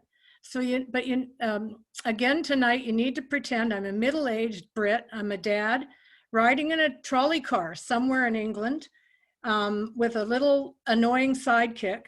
And you'll also need to know that LSD in this context means money. It's not that stuff that some of the kids smoked at college in the 60s. And I'm going to sing some of it. My youngest son is of a very inquiring turn of mind, and the answers to his questions sometimes trouble me to find. I was on a tram the other day when with anger I turned red. The passengers all smiled aloud when my young kiddie said, "Have you spent the tuppence mother gave you? Ain't that lady's face like our dog Nell's? Why are you always wearing whiskers?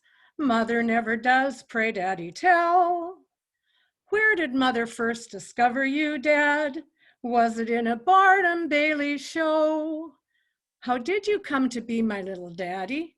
Hey dad, don't you know? My rich old sister Mary Ann is worse than LSD, and in her will a year ago, she left it all to me. But since I took that darn kid there, I'm cut off with a bob. He crawled upon my sister's stairs, and this began to sob. And as you know, I love to leave people hanging. And so if you want to know what the kid said that made the aunt, the sister cut the dad out of the will, you'll have to read the book to read the other 3 verses of the song. And it's called My Inquisitive Bro and Me, from the chapter 3, Our Family, and it starts with the cats and jammers. Years ago, in an old comic strip, there was a feisty family. The 2 little kids fought like cats and dogs.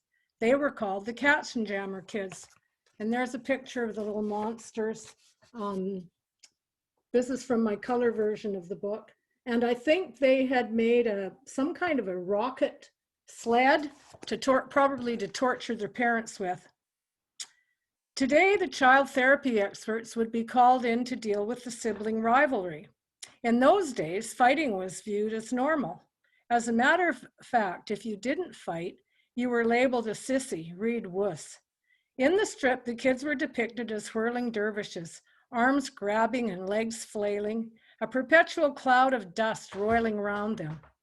They were always at odds, if not physically, then verbally.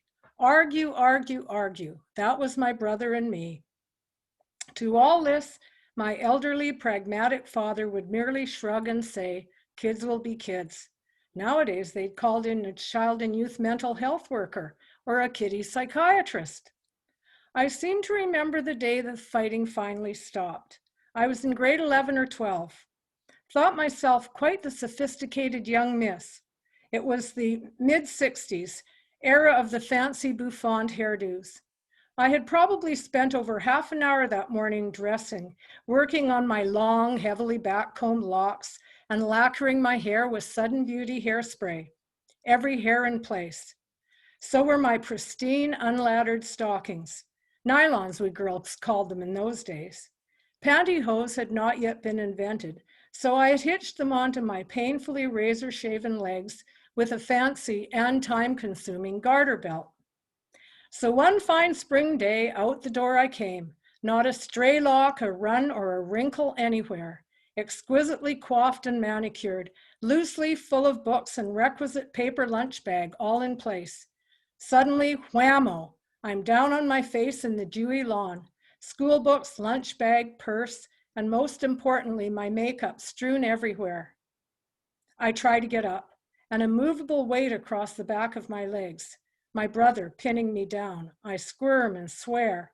I threaten, I scream, but I can't twist around enough to get a good whack at him.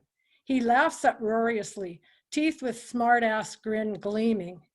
But what's even worse than the indignity of being knocked on my face is I'm being observed. Observed by about 30 smart alecky students hanging out of the school bus windows, jeering and giggling. Oh, the indignity, the humiliation. Luckily, my elderly father heard the commotion and came bustling out. I showed him where I had put my knees through both of my new stockings. I made my appeal. Dad agreed to drive us to school after I changed. He nodded to the driver who carried on with his load of kids. Dad took us inside and had one of his long talks with my brother. But this time it actually worked. I don't know exactly what my father said to him, but my brother never attacked me again. However, he did go on to do a lot of other naughty things, which I tell more about in the book. He wouldn't have been a big brother if he didn't, right? Well, he was actually my younger brother. Younger brother, I should say. Yeah. I think they're born to be annoying, right? True. I know. I did my share. Thanks for that, Joy. That was great. And did you throw the place to get your book in the chat already? Yeah, Amazon Books and the local yeah. book stores. Good stuff. I've got to unmute, so that must be for you. Awesome. All right. Yeah, our next reader is David Kipling, and I see we got the spotlight on him already. He's all ready to go. Take it away there, David. Thank you. When I started my first job out of high school in 1964, it was at a county library. I was promptly cautioned to keep a discreet eye on the flower arranging books. Anything on floral arrangement being returned or borrowed or just sitting on the shelves. The women, predominantly women, who borrowed them were impeccable, respectable, and to me, a boy from the farm, dauntingly middle class. The library's problem was that of all the subjects on the shelves, none suffered page removal and half-page snipping out as much as those illustrated volumes on how to beautify the nicest home. I worked in rural and city and college libraries, and even now, the winter season revives memories of the people who waited, stamping and shuffling their feet for the library doors to open, and who hurried into the warmth to claim a seat or a table or a favorite bookcase.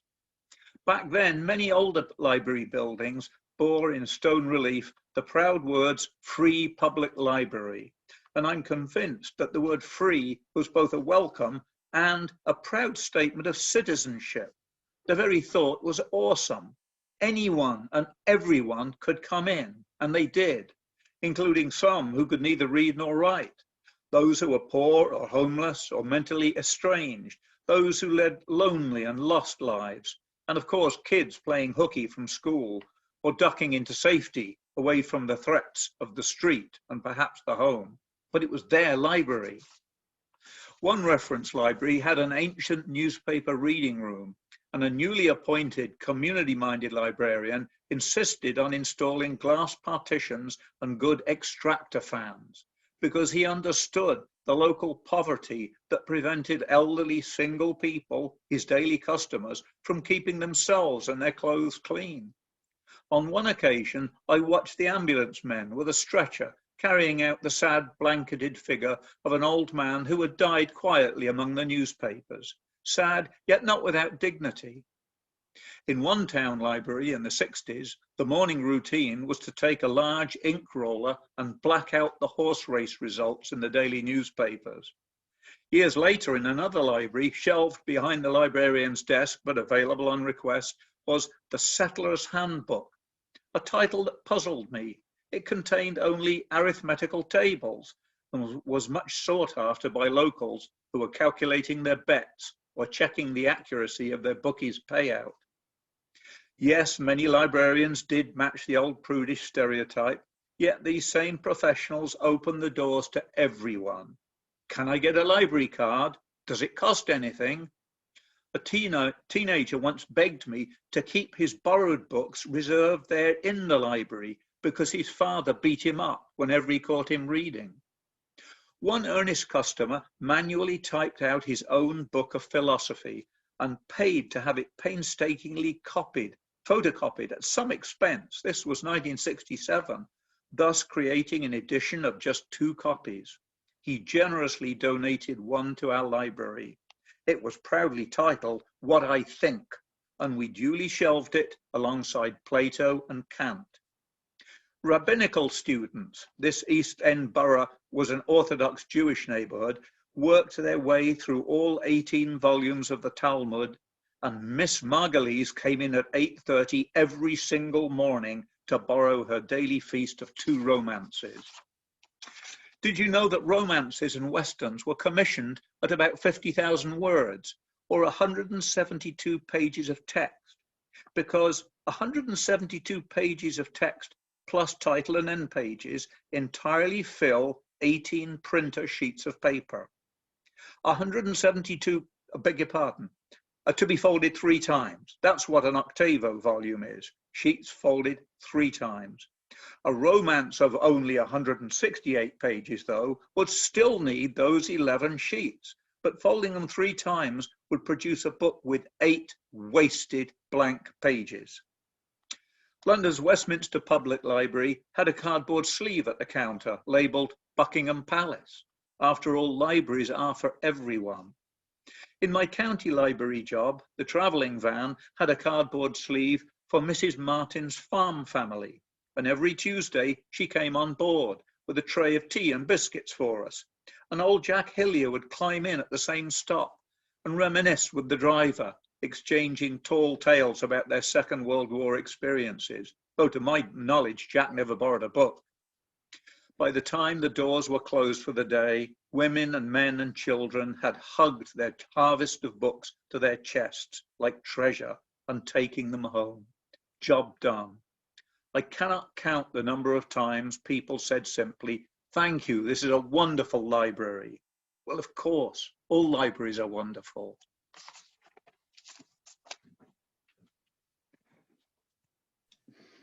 Awesome. Thank you, David. That was great.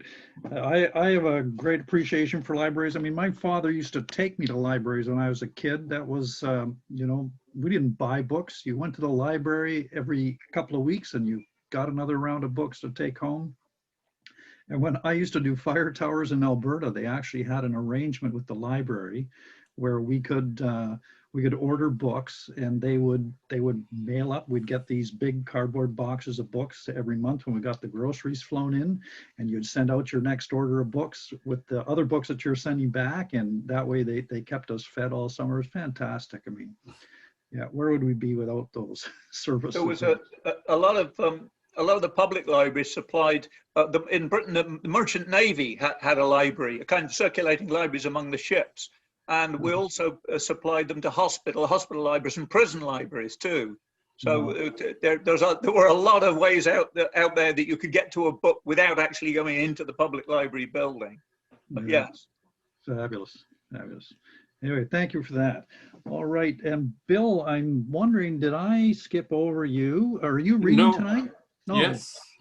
Yes, I skipped over you. And no, you didn't. I think I was number 6. Okay. So I'm numerically on perfect where perfect. I should be. Yes, all right. It's all perfect. I just need to relax and accept that fact. Fair enough. Here I go. And speaking of libraries, I've written 5 poems over the last few weeks. One on Wednesday, one on Monday, one on Wednesday, Monday, Wednesday.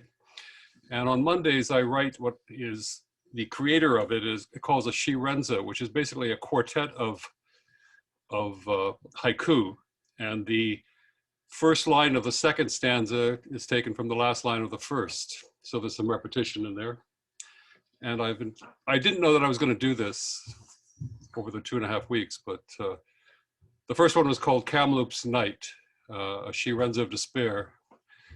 And it was basically because of, they just announced the discovery of the 215 bodies in the unmarked graves in Kamloops. I was, by the way, raised in Nanaimo, and I once went to the Nanaimo library as a child. And I distinctly remember this, that there were sheets of paper on the counter of the librarian that was a summary of a First Nations, basically a story to be given to First Nations, up to Indigenous children, to explain what a library was. It was very peculiar, and it was a it's a strong memory, but anyway. Kamloops Nights. The first one is as I said, a quartet of haiku. The second one is a 10-line decima poem, which is kind of a Spanish poem. And then haiku, decima, haiku. Kamloops Nights. Do they sleep at night? The air so still, deathly damp from the wisp of tears. From the wisp of tears, whimpers heard in the low hills, echoing the hush. Echoing the hush, lips sealed, malevolence masked in a cairn of lies. In a cairn of lies, they wait for time's listless light to make their way home.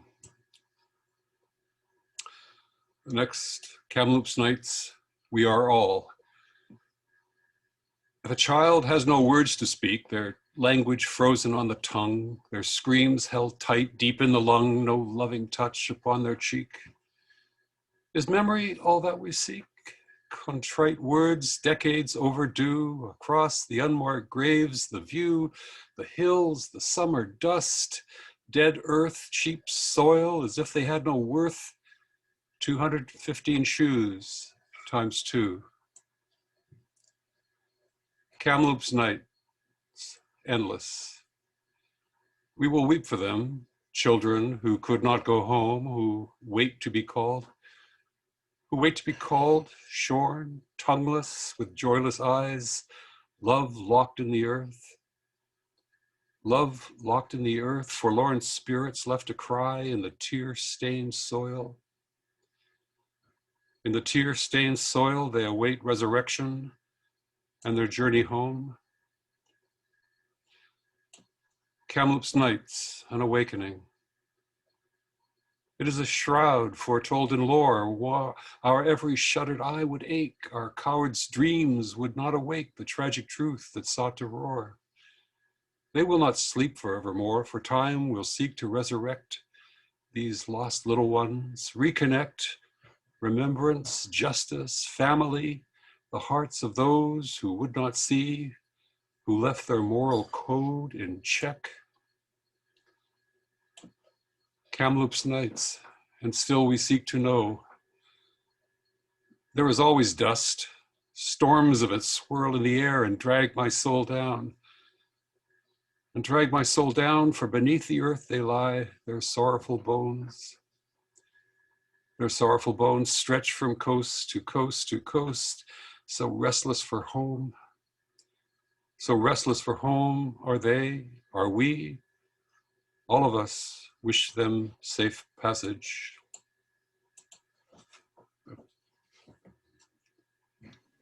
Beautiful. Thank you, Bill. That was moving, very moving.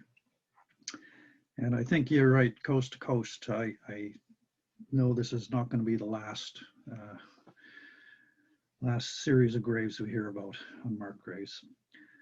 All right, thank you, sir. And we're on from there to Mr. Joe Lunchbucket, Bob, who is live at Char's under the halo of Luma. Go ahead, Bob, take it away.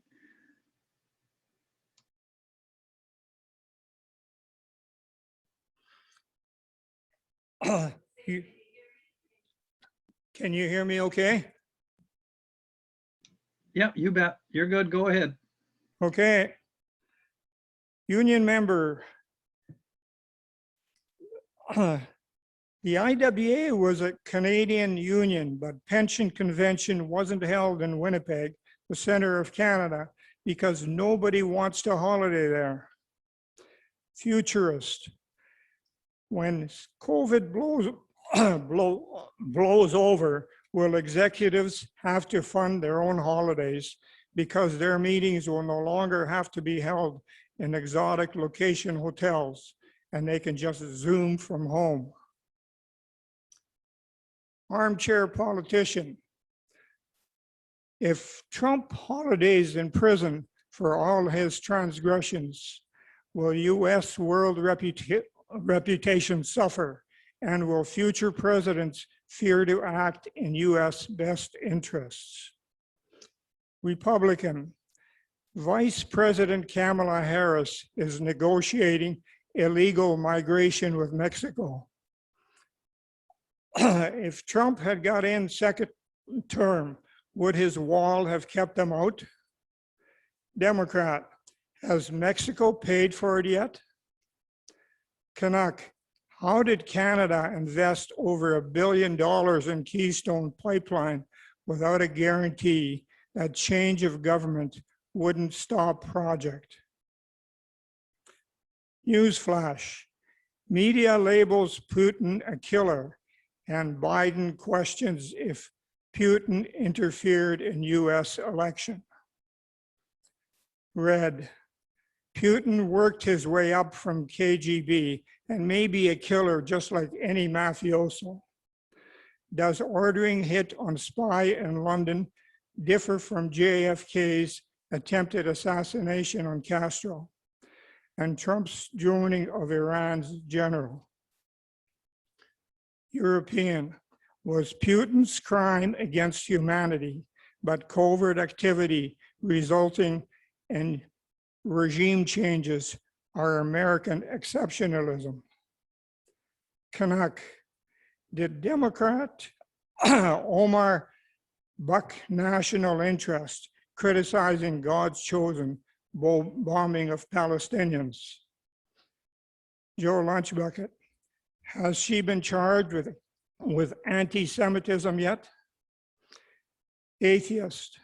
Could sending missionaries to Israel's two ethnically genetic peoples cement peace? Agnostic. This may require extreme measures like exercising both protagonists. Peacenik. Looks like a preview of World War II lineup of allies. Japanese. Will generals risk nuclear war 3 and become cannon fodder along with their troops, or submit to binding arbitration and save the world? Red. Was world safer with President Trump, who thought Putin could do no wrong? Canuck. Biden critiques Russian and Chinese autocracy. Joe Lunchbucket. US lacks Medicare and childcare. Bezos pays no taxes. And Trump's incited attack on White House was a mini Tiananmen Square. Is democracy preferable? Okay, that's it. Thanks there, Bob. Oh, we can always count on you for a little bit of political insight. All right. Okay. Did Herb ever show up there, Karl? I can't see everybody, so. Yes, he is. He is on. Okay, Herb, we're going to do a little reading for us then. Hi, everybody. Hi, my friends. Hey, Herb. Yeah, I'm kind of prepared. Gotta say though, I'm having a lot of eye troubles these days. So if I stumble, maybe you could stay with me, eh? We'll forgive you. Thank you. This is If You Could Hold the Sun. This is something I wrote in the middle of the night, having woken up numerous times after about 1 a.m. until I got up and paced the floor. But the initial idea was in my head when I woke up. So I sat down at the edge of my bed and wrote by flashlight, so as not to disturb the moon at her work or to compete with the stars. So these are midnight thoughts. I noted that this is something fanciful. Well, it sure beats the hell out of nightmares. If you could hold the sun, what would you do? Would you ride sun rays while we thought about it? Would you share its heat or hoard it? Would you shine it a light upon the seeded fields to feed the world? If you could hug the moon, what would you whisper in its ear?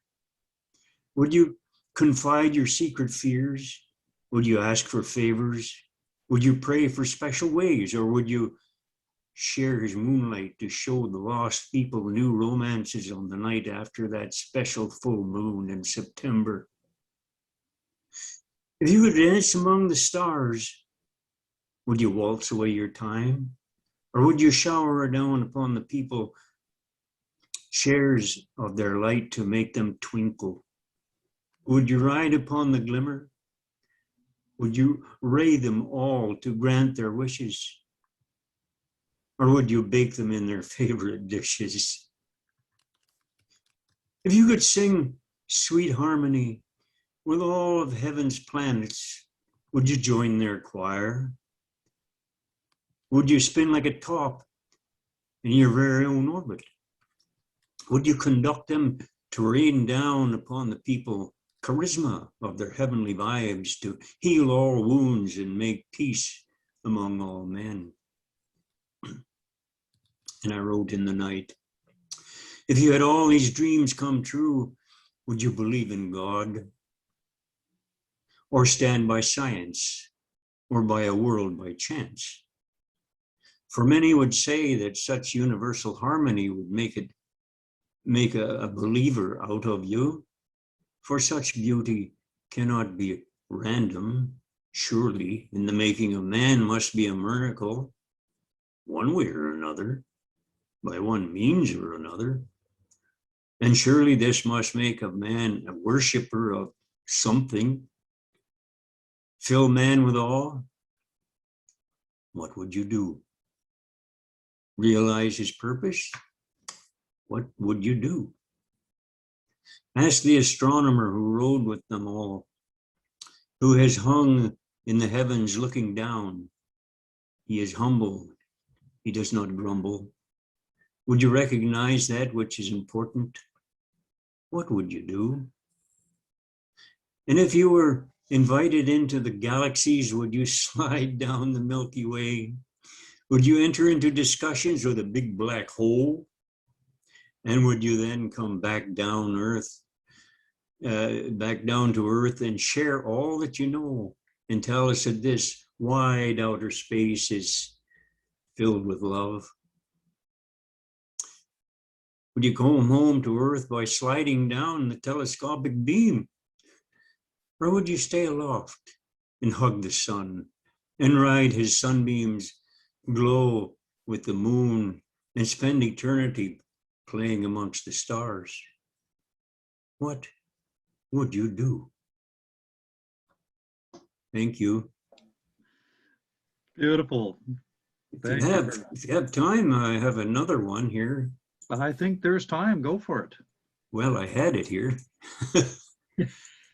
Well, give me a second. Now I've lost you guys. Well, we can still see you, so that's okay. Go ahead and read off your screen if you can find the poem. Here we go. You will recognize. Yeah, it didn't come up when I clicked it. You recognize the intent of this one. This came on top of the not the mosque killings, the killings of the Muslims in London, Ontario. It's an old poem that I wrote before, but I thought it was that apropos that I revived it. Man of many colors. I'm a man of many colors, blood red for love of fellow man. I bleed for the murdered, missing and maimed. Blue for sadness, regret, and melancholy. I weep for the state of mankind. Scarlet for the wounded in the fights and the wars, and all fights unnecessary. All wars are so unnecessary, too big or too small. Green for the survival of the planet. Green for the good health of trees, the lungs of the earth, which are being butchered by the billions. Green for the health that comes from vegetables. I am yellow for the gold of the sunshine and the daily sunrise. Also for the jaundice of ill health, yellow for the jaundice of man. I'm black for the rage against injustice, plaguing our people here, there, and everywhere on this God-given planet we owe allegiance to. I am orange for that colored sky that goes wham, bam, when wonderful you comes along. The orange of the surface to a new day that we probably don't deserve. Orange for the sunsets that beautify our lives. And I am tan for the color of good health, for exercise of clean and clear thinking, for optimism and long-term planning. I am purple for the love of the children, for hope and kindness and good examples, for hugs and holding hands and love. And I am gold as the medal of goodwill toward all men, for helping hands, a leg up for my fellow man, for praise, for a pat on the back, for encouragement. Color me universal. Here I stand. Come, join with me. Thank you, friends. Thank you, Herb. That was beautiful. Very beautiful. Your introduction to your first poem was I think a poem unto itself. Even it was nice. Thank you. Yeah, I really appreciate the verses and the sentiments. Very uplifting. Yeah, thanks a lot. All right, man. Karl, Jackie's gonna pass and I'm passing tonight. Was there anyone else? Was Lynn Okay, gonna no, be? that's it. Sorry about that, Derek. We'd love to hear you if you want to say something short, but if that's okay. No, it did no, go a little longer than we thought. That's okay. That happened, right? It was just yeah, definitely. And yeah. it I was, didn't know that what's your name was going to read a 10-minute thing, but that's fine. So Next. we had some technical issues and we apologize for that. We're actually going to invite Brennor back to read for us another time. So yeah, it was inspiring to have these fabulous Indigenous writers with us. Very amazing. And, you were very good. With the technical issues were out there in the stratosphere. It wasn't at Char's end. No, and that's why we like to have them in earlier so we can fit that in. So if there's trouble, right, Yeah, we can, right. Thank you. work longer, easier to do it earlier in the night than it is later on. Always. Thank you. You might all be pleased to know that the Montreal hockey game has gone into overtime, so I'm going to actually get a bit of it. Very pleased. All right. Okay. Okay. Thank you. Thank you, Bill, for coming out. Thanks for hanging in with us, Bill. And Thanks for having me. All right, and so just a big thank you to everybody who was here tonight, especially of course to our featured readers. But thank you big time to Char for doing the magic in the background there. Yes, thank you, Char. And reminder, etransfer@charslanding.com if you want to send a donation, much appreciated. And like I said earlier, we are going to be able to be there in the flesh in August if all goes well. But we'll continue to Zoom. So for those who are not lucky enough to be in Port Alberni, you'll still be able to connect with us. And we'd love to see you on the screen, even better in the flesh if you can make it, but as things open up. So for next month, we've got two features, CC Benison and Catherine McDonald. July the 16th, I believe, is the date for that one. So hoping you can all join us for that and sign up for reading ahead of time. They are both mystery writers with series of mysteries. So it's going to be fun. Can't wait. It'll be very entertaining indeed. Yes, it'll be very entertaining. And I can't wait to hear David Kipling for our 10-minute thing in July. Yes, that will be awesome too. You don't know. I Just a always feel reminder. Just I want more of David when he reads, so I'm glad we're going to get a 10-minute slot. yes. Perfect.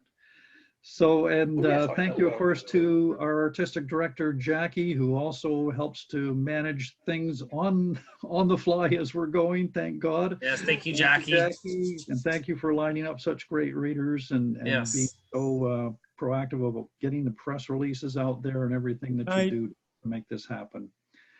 And thank you, of course, to Karl, our moderator, for lining everybody up and keeping me on track, most of all, and everybody else who signs up ahead of time for the reading. That Karl looks after that end of things too, so it's great. Thank you to Micah Gardner, who's not here, but he's our photographer in our pocket, I guess, and who helps us out when we need artistic input like that. So that's about it. Thanks for coming, everybody, and I hope we all can make it again next month. And in the meantime, be well, stay safe, keep writing, and look forward to seeing you all again soon. Take care. Bye all. Thank you. Thank you. See you Bye all. from Char's Landing. Be well. Good night, Char. Thank you. Good night. We'll see you here in August. Thanks. All right.